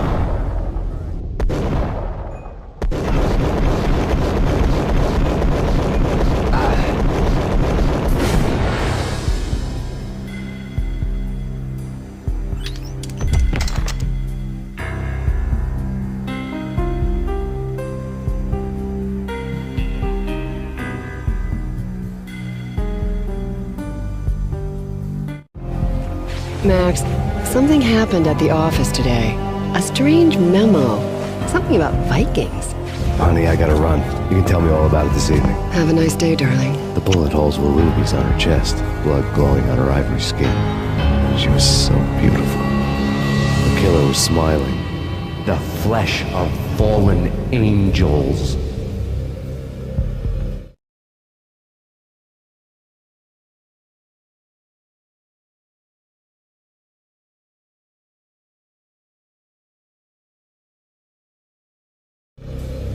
Slowly, the green nightmare faded, leaving dark stains on my soul that would never come off. I felt like flatlining. I was all shook up. I woke up in a cold sweat, sick and tired to the bone, lying in a puddle of my own puke. The hag had said take me to Cold Steel before it had all gone crazy. It was a clue, the only one I had. It took me forever to crawl back to my feet and hit the road, but when I did, I drove straight to Cold Steel Foundry outside the city. There was a whole lot of action around the place for a freezing winter night. Trucks coming and going, men running. I had the drop on the mystery witch. She thought I was dead. I was on her blind side. I was going in. The bad trip had put me in a crazy mood, adrenaline pumping through my aching veins. Staggering on the mill roof in ice and snow and wild wind, I was a ninja. My kung fu was strong. I wasn't kidding anybody.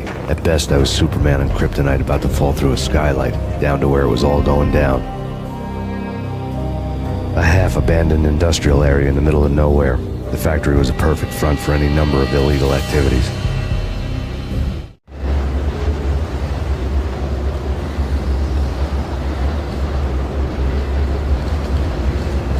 In the belly of the plant, molten metal boiled and bubbled like a witch's brew.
Out in the night, snow fell like confetti over the Devil's Parade. The storm was anything but over.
Can you believe it?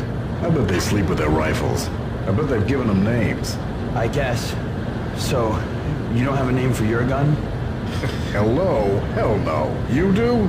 Well, yeah, kind of. Hey, let's hear it. Well, I call it Dick Justice. I rest my case.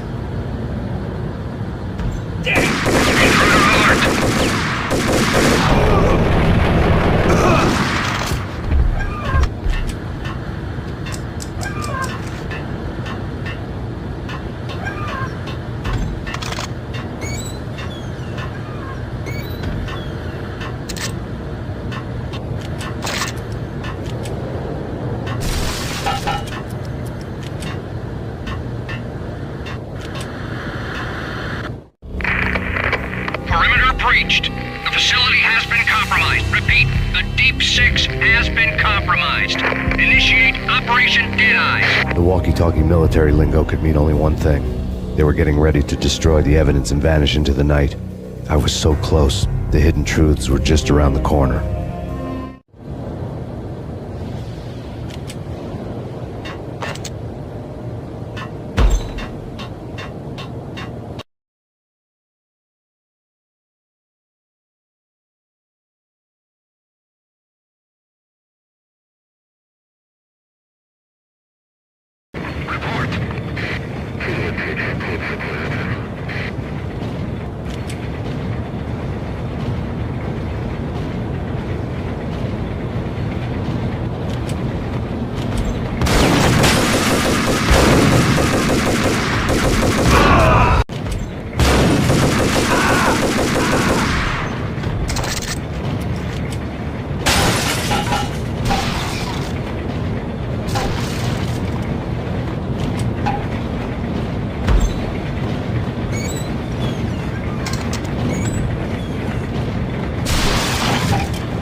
Folder on the table told a grim tale. The mercenaries were running a tight operation, paperwork and all. Merchandise missing again. A chemist had tried to smuggle it out for his own private party. Locked him up in cell B7 in D6's old test facility to wait for proper processing. I was close enough to hear the secrets, just beyond the next doorway.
monitor showed me the way.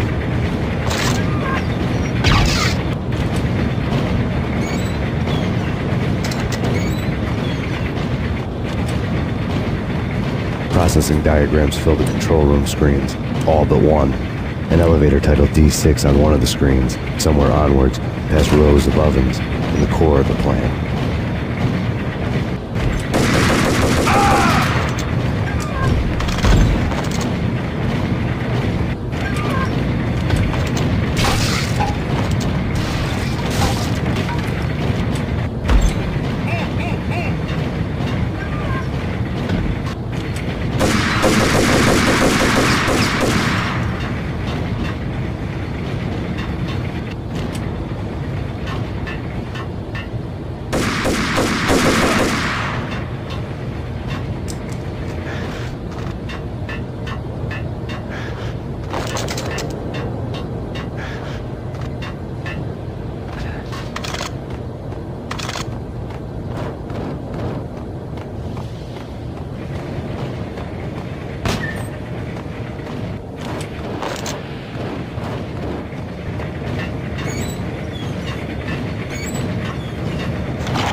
I had taken on the role of the mythic detective, Bogart as Marlowe, or as Sam Spade going after the Maltese Falcon to unravel all the mysteries.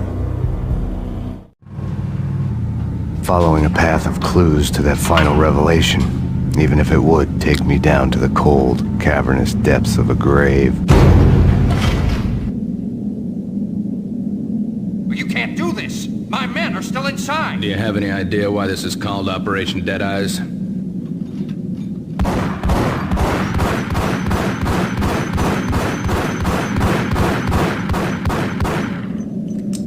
I think he's dead already. Let's do it.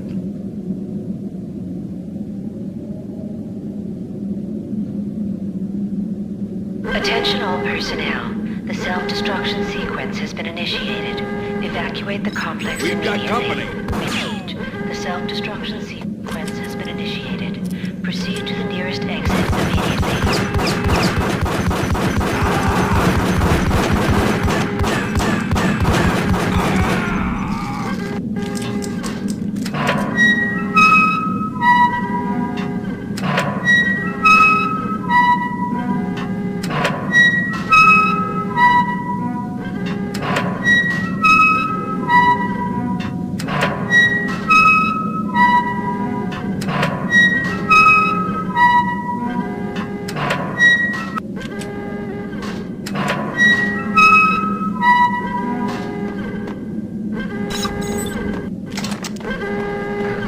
I had seen the logo on the floor before.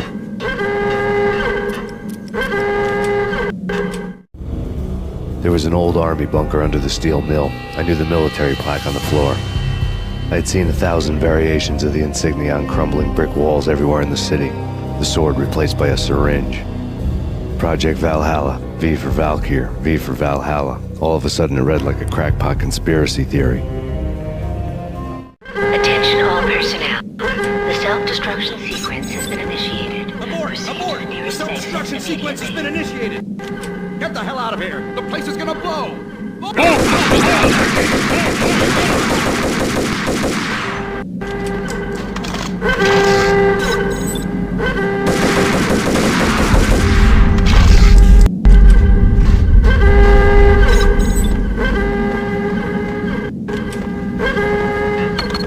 Like everything else in the Valkyr case, the door code was a mystery to me.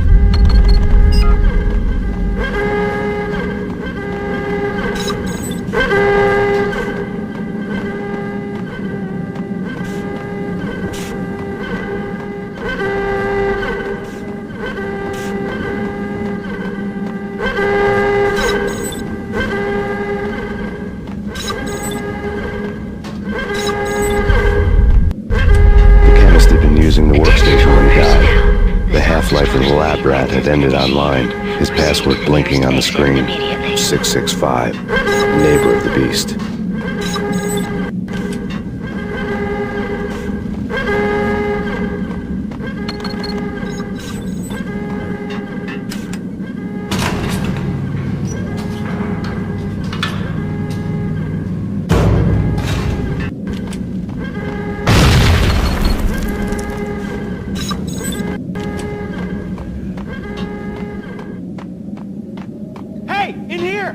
Get me out of here! I'm innocent! There! Let me out!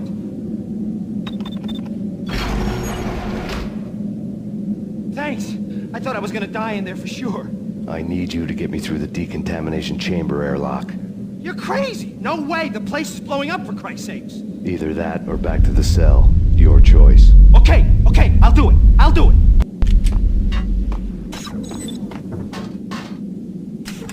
Attention all personnel.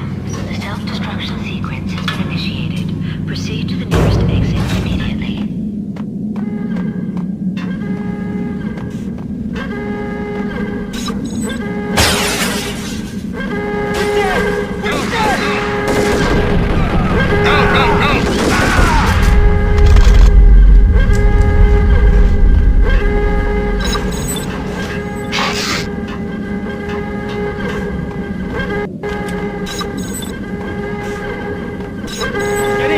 Punch you through. After this, you can go. You're a free man.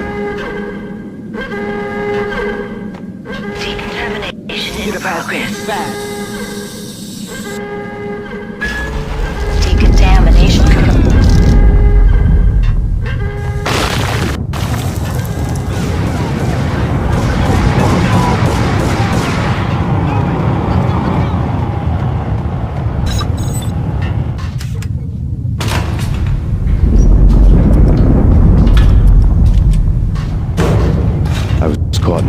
deadly web that was the... Caught in the middle of the deadly web that was the Valkyr case. Caught in the middle of the deadly web that was the Valkyr case.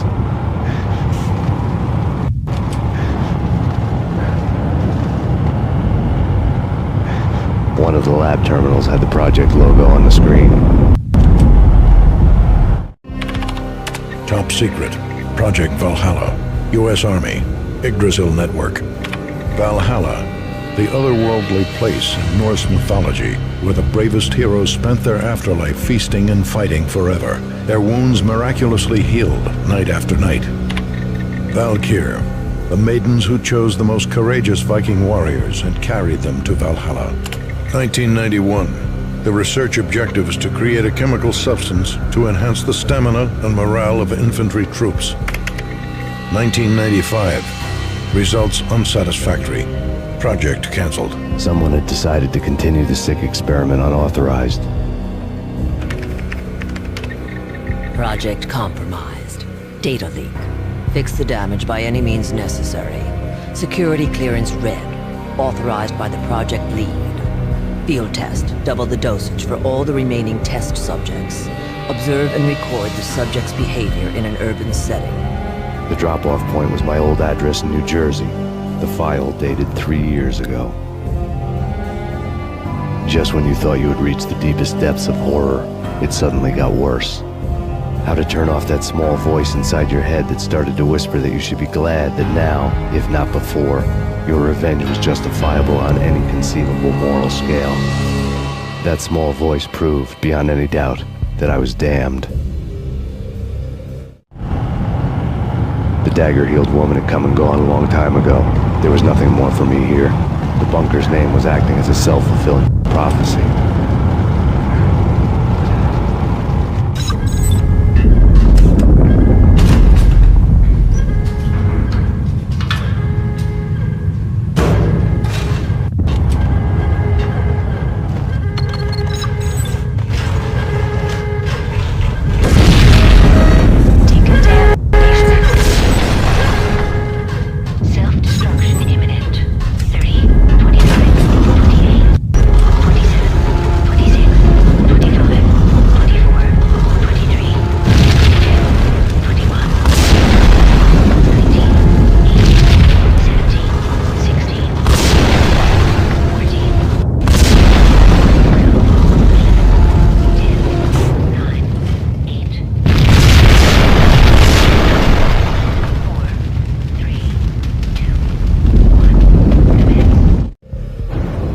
Piece together a jigsaw, and the final picture is you finishing that same puzzle. A mad, green-eyed killer standing behind you. An urban legend come true. The Project Valhalla test subjects had been the mad junkies who had murdered my loved ones. The rest was simple body count math. It all pointed to her. Ms. Valkyr. The factory went up in a fiery inferno behind me. All my leads were dead, turned to smoke and dust. I had lost my way. I hadn't slept in a million years.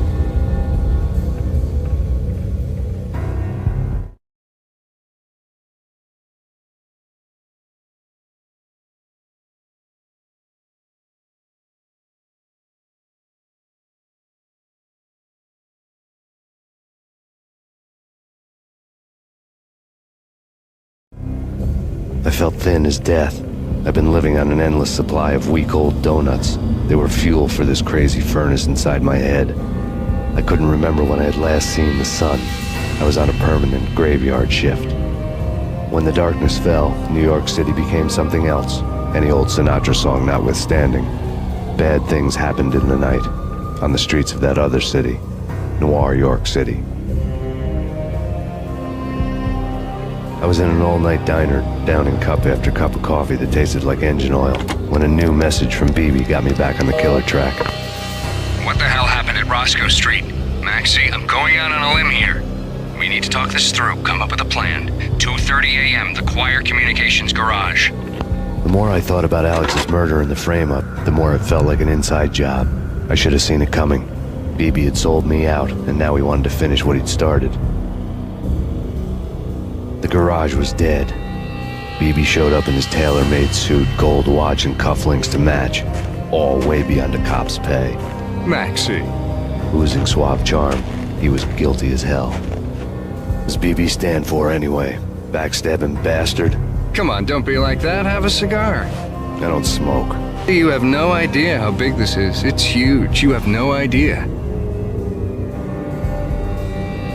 I think I do. You're a bribe-taking bent cop who sold out his partner. Those mobsters in the subway were a dead giveaway. Hard to miss. Bet it was exactly like this with Alex.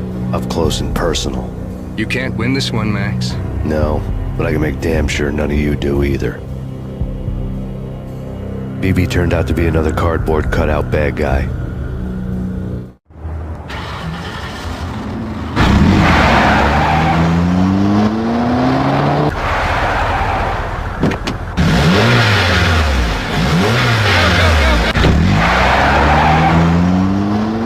A bad cop on the take. A cowardly right-hand man fleeing from the scene, leaving his paid thugs to do his dirty work.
Punchinello Manor in Westchester. The manor is the home of Angelo Punchinello, the alleged head of the Punchinello crime family. The police are now saying, contrary to their earlier statements, that Max Payne is still alive and at large. He continues his vendetta against the Mafia, of which this last act of arson is attributed to. I had no recollection of setting any fires, but I did remember the flames.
people who refuse to see the inevitable, refuse to do the smart thing.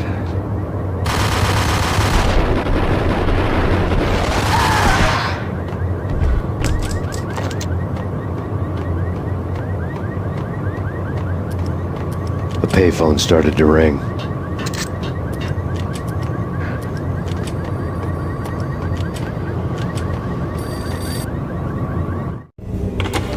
Yeah. Thanks, Payne. Whatever does it for you. This is Alfred Woden. I can give you the name of your enemy. Come to the Asgard building presently. We are expecting you.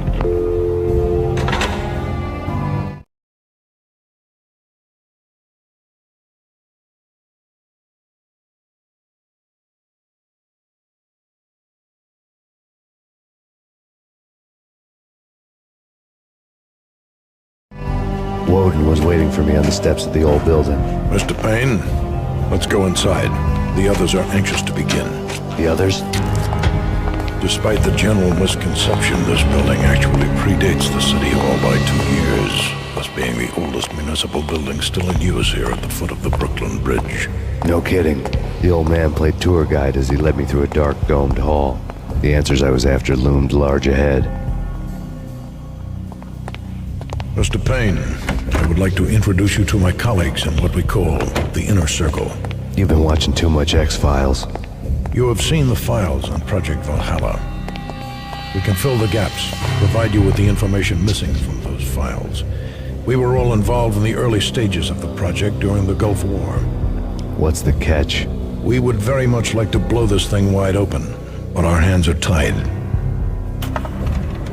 Her name is Nicole Horn. She was the key figure in Project Valhalla. When the funding was discontinued, she simply refused to quit. She knew exactly what she had in her hands. Nicole Horn is the president of Acer Corporation. She has more than half the city in her pocket. This must be kept under wraps. If you try to go public with this, we will deny any knowledge. We need you to take her out. Afterwards, we can protect you. Make all the charges go away. That was the cue for the killer suits to kick in the doors and swarm inside. It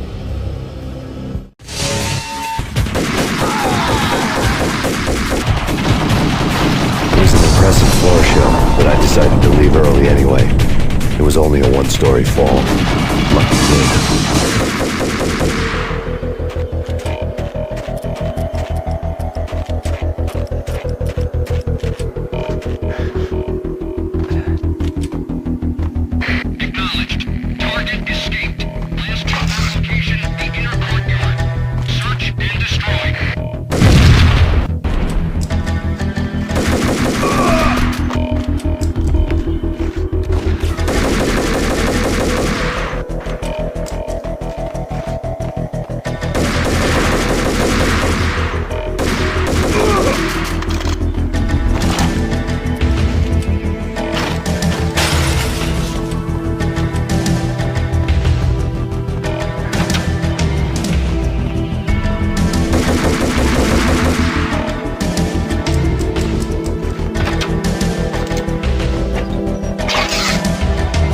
One of the monitors showed what was left of the Inner Circle.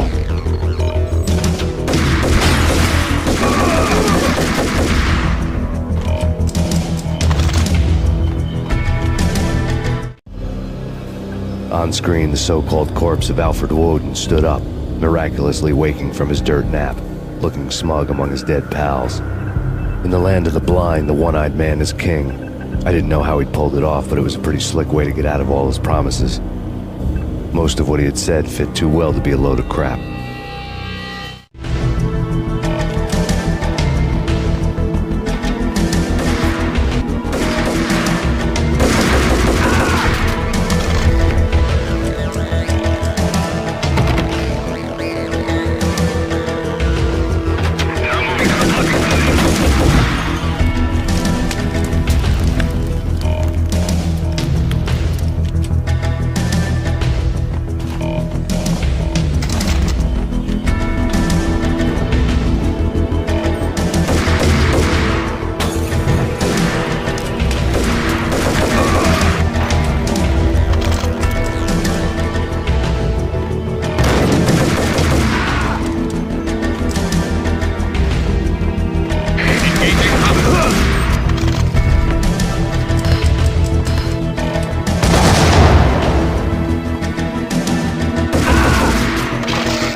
is your answer to those saying that he is actually providing a service long overdue to the city?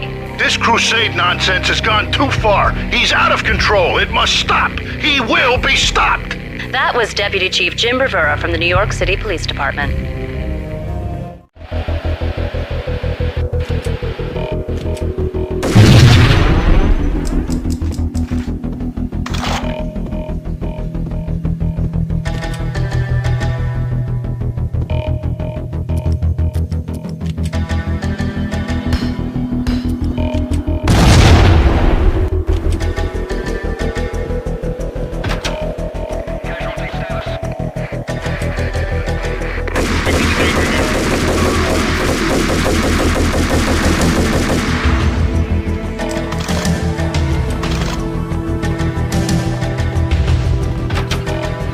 Videotape lay on the desk.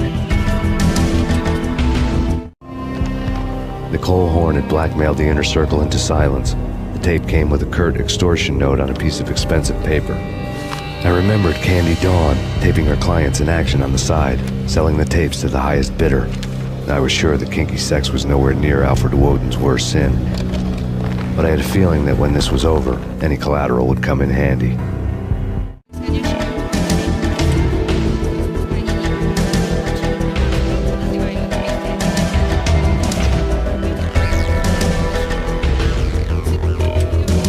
Woden had left me a present.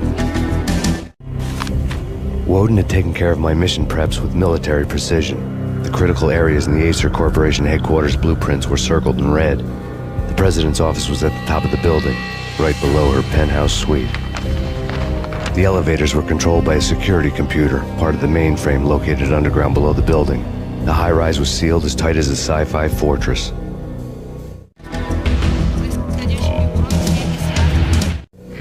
Nothing seems to stop Acer Corporation's phenomenal victory march. Incredibly, the stocks are still rocketing. Worried experts already see a danger in the company's success. Some have gone as far as to say that Acer Corporation is about to become an even bigger monopoly than Microsoft ever was.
Cassidy and the Sundance Kid.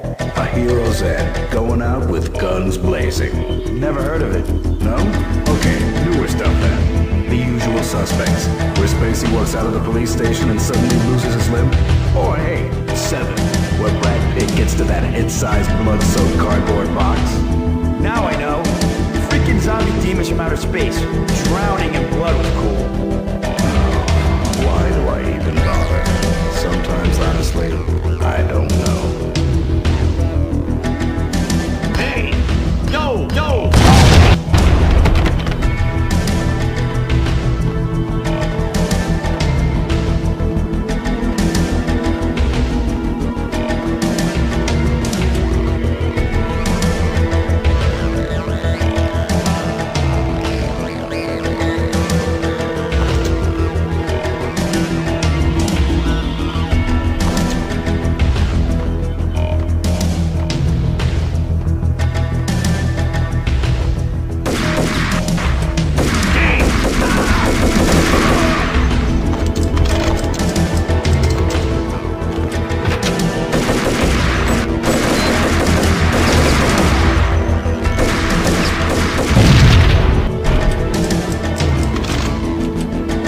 I had dreamed of revenge. Those dreams were always nightmares, of coming close and then failing. Now I was close. I had a name to guide me, Nicole Horn. I had nothing to lose.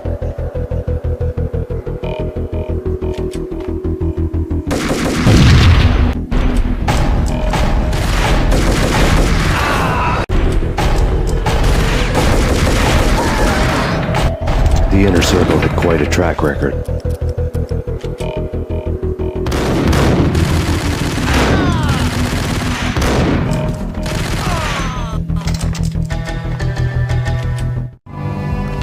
Project Valhalla had not been the only thing the Inner Circle had been involved in. There were rows of cabinets full of files. The Serpentine Secret Society went back a long way, always pulling strings from the shadows. I couldn't say I was sorry. Woden's move in some Byzantine power game had cut the Circle's membership roster to 1. The old man wanted me on cleanup duty. It was my mess, too.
best of all, you get to kill any scumbag who gets in your way. License to kill, like James Bond. Engaging hostile.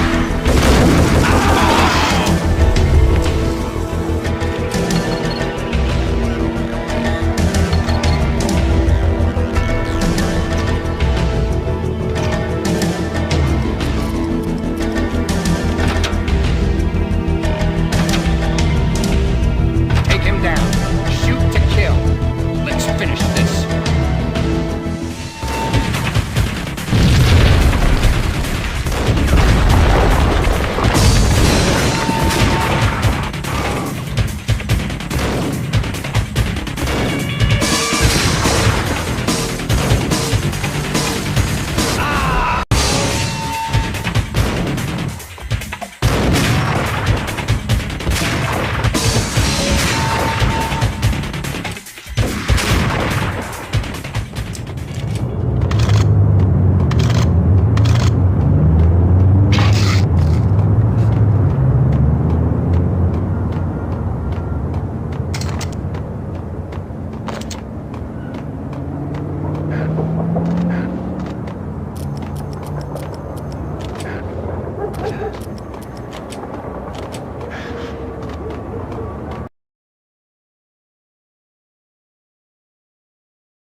Mine wasn't the most original approach to the problem. It wasn't as if it hadn't all been done before. An eye for an eye, the first principle of revenge. Old as dirt, still going strong. The cardinal rule in going after someone with an intention to kill was not to make it personal, which it almost always ended up being anyway. It did with me. I took my time, cruising around the city in the snow. There was no hurry. I knew what I had to do now. I took my time, thinking about it, building up the rage. When I was ready, I parked the stolen wheels at the front entrance of the Acer Corporation headquarters. Got out, got in, got cracking. I had a bullet with Nicole Horn's name on it. I had 10,000 bullets with the Hag's name on them. She had ultra-high-tech security systems, enough mercenaries and weaponry to start World War III. There was no fear. New York disappeared behind a veil of snow. I had crossed the threshold. This was her domain, sleek and sexy and soulless, all glass and steel. A place of color-coded security key cards, metal detectors, and surveillance systems.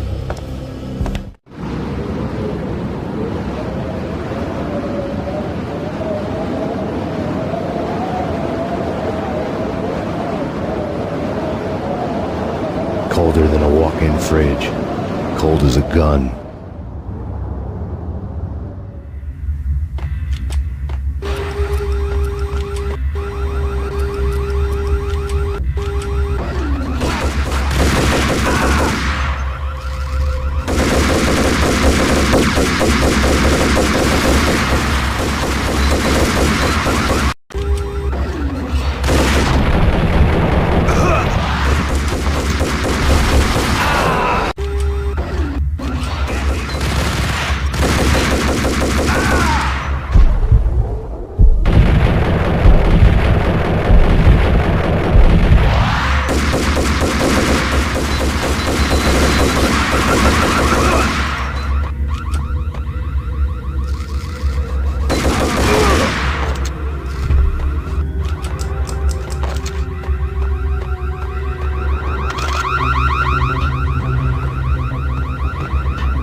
Mona.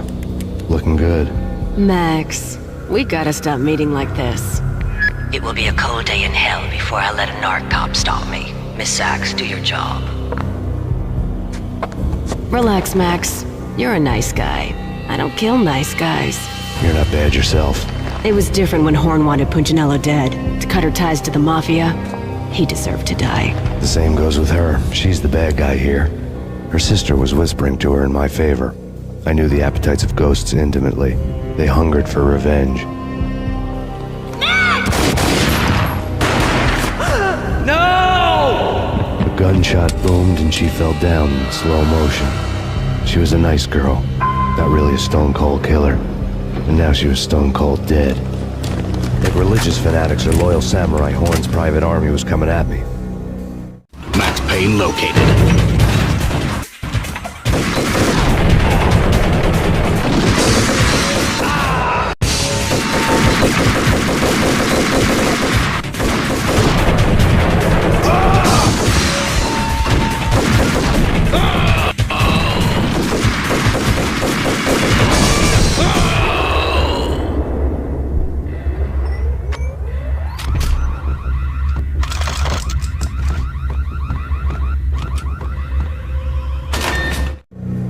When the elevator came back down, Mona was gone. There was a lot of blood, but no body. Something clicked for the final time. My mind had never been so clear, as if somewhere high above the storm clouds were already gone, cold stars blazing from the black skies.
Movies, and I'm talking about the coolest of the cool. It always seems like time slows down in the middle of the action. You know, you can see the bullets flying through the air, the hero dodging in slow motion. Oh man, it would be so cool to be movies, and I'm talking about the coolest of the cool. It always seems like time slows down in the middle of the action. You know, you can see the bullets flying through the air, the hero dodging in slow motion. It would be so cool to be able to do that. Bullet time, that's what they call it. Bullet time, yeah, would be so cool. Hey!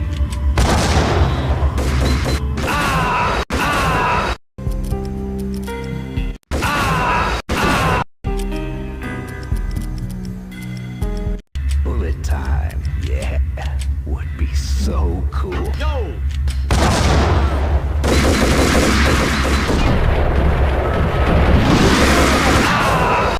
Would be so cool.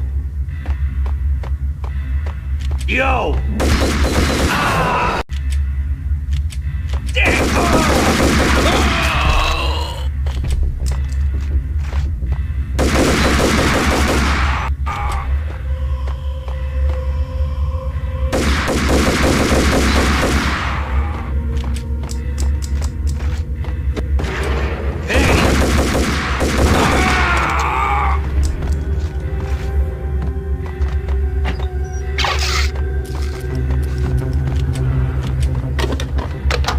I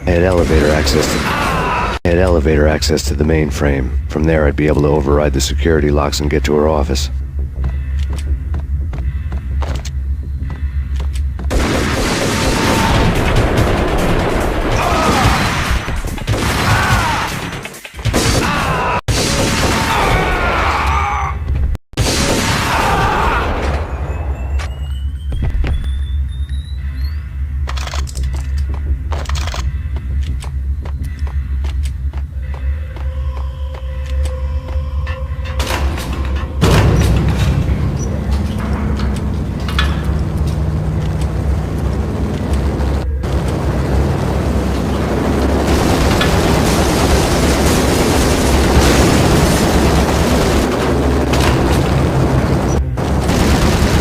The unmarked chopper was Horn's pet guardian, inhuman and flawless. It was stalking me. I'm not a cold-blooded killer. I'm a nice guy.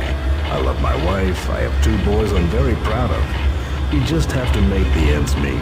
And if that means I have to shoot someone now and then, hey, it's just my job from 9 to 5. Well, not quite from 9 to 5, but I hear you.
Locks were now offline. All bets were off. The elevator would take me all the way up.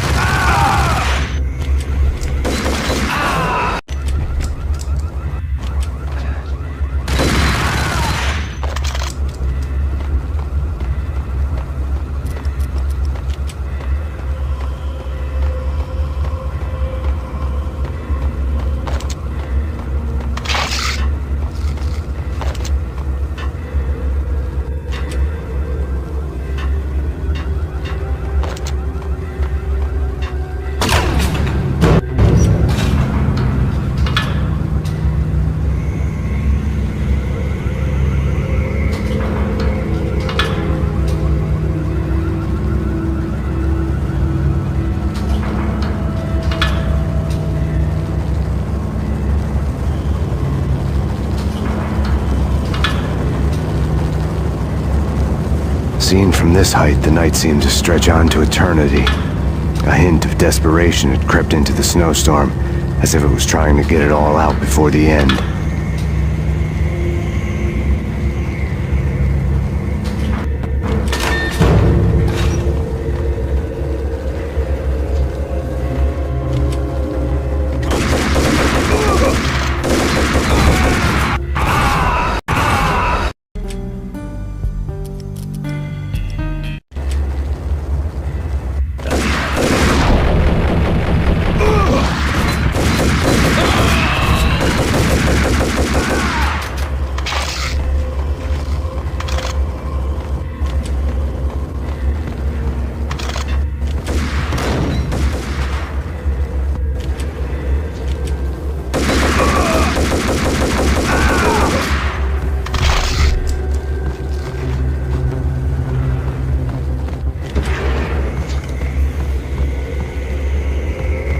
Horn's personal computer was on.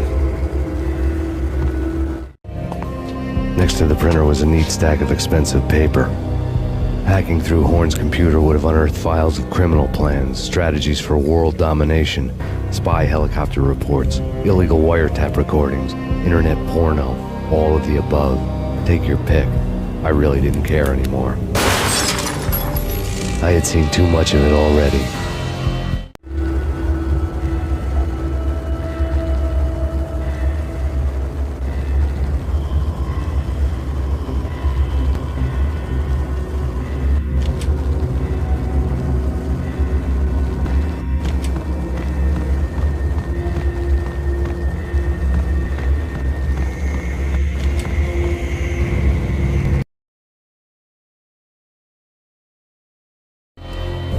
Valkyr had been meant to be a white-winged maiden that would lift you to a warrior's heaven, but it turned out to be a one-way demon ride to hell.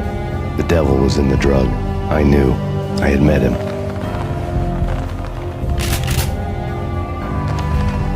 And now I was gonna kill her. The queen of the underworld who had tried to lift her sister to heaven with her drug money. No begging, no bribes. She knew better. Honor among killers. We who were about to die. Both of us knew how this would end. In pain and suffering. All this because your wife stuck her nose into things that were none of her business. The cops were coming to take me away. The sirens were like a bad conscience I couldn't shake. It's ridiculous you've made it this far. You won't be alive when they get here. Stop him!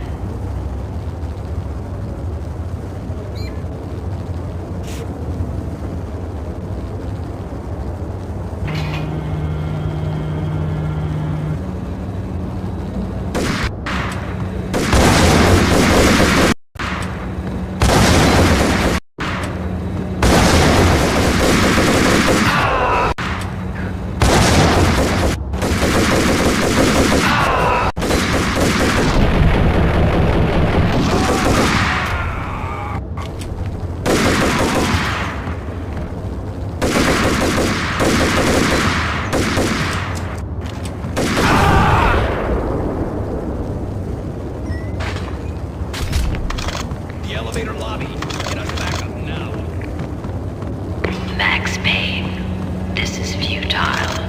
A waste of time. The deaths of your wife and daughter were necessary. Inevitable. It is done. You cannot bring them back. Nothing you do will make it any better.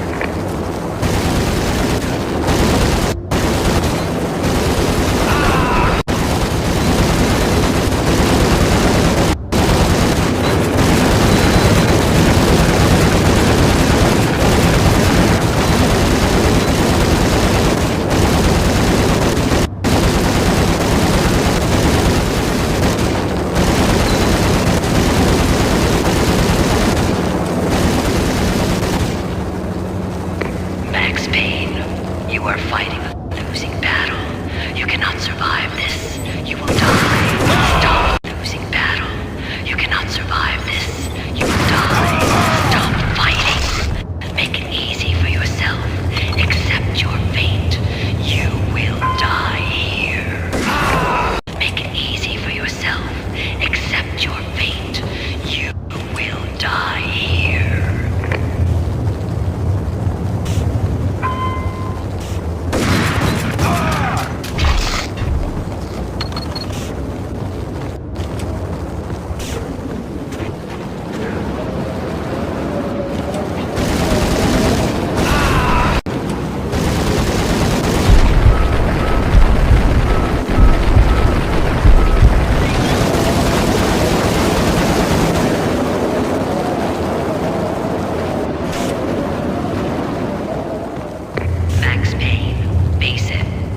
Against an unbeatable force. You have already lost. You have lost. Only death will set you free from your pain. Accept it. Surrender. Give up. I'll send us assistance.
The cables were too thick for bolts.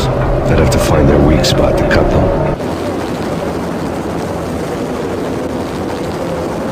She's on board. We're out of here as soon as the wind dies down. Don't like the look of that mast.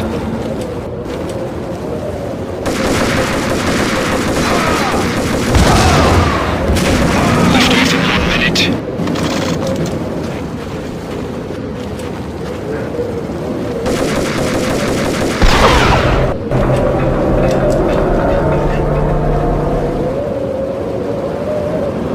Lift off in 45 seconds.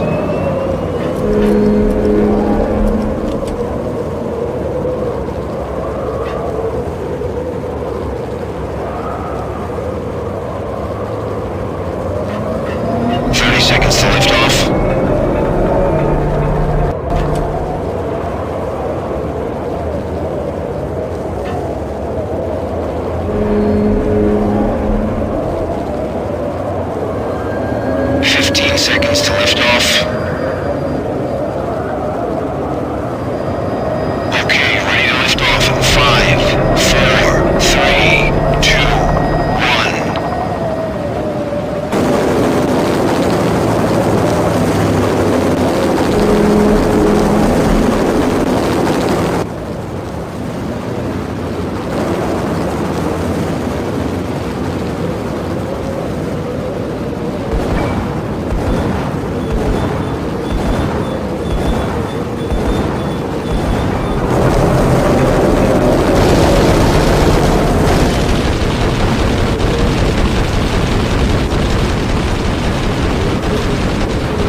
dead. The final gunshot exclamation mark to everything that had led to this point. I released my finger from the trigger.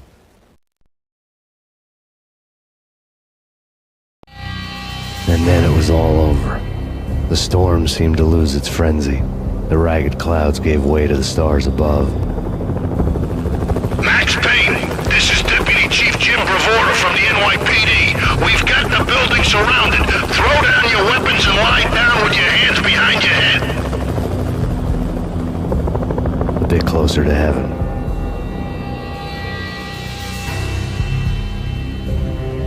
The cops' voices were distant and muted. Freeze! NYPD! Hold it right there! My ghosts released me from their haunting. Down below, New York City glittered like diamonds on black velvet. You gave us one hell of a ride. Take him down to Central Booking. You heard the man. Woden was there in the crowd, standing by the sidelines. It wouldn't be over till the man with the patch would say so. He'd say the right words. I knew he would. He'd better.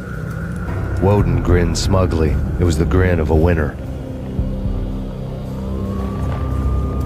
That made two of us.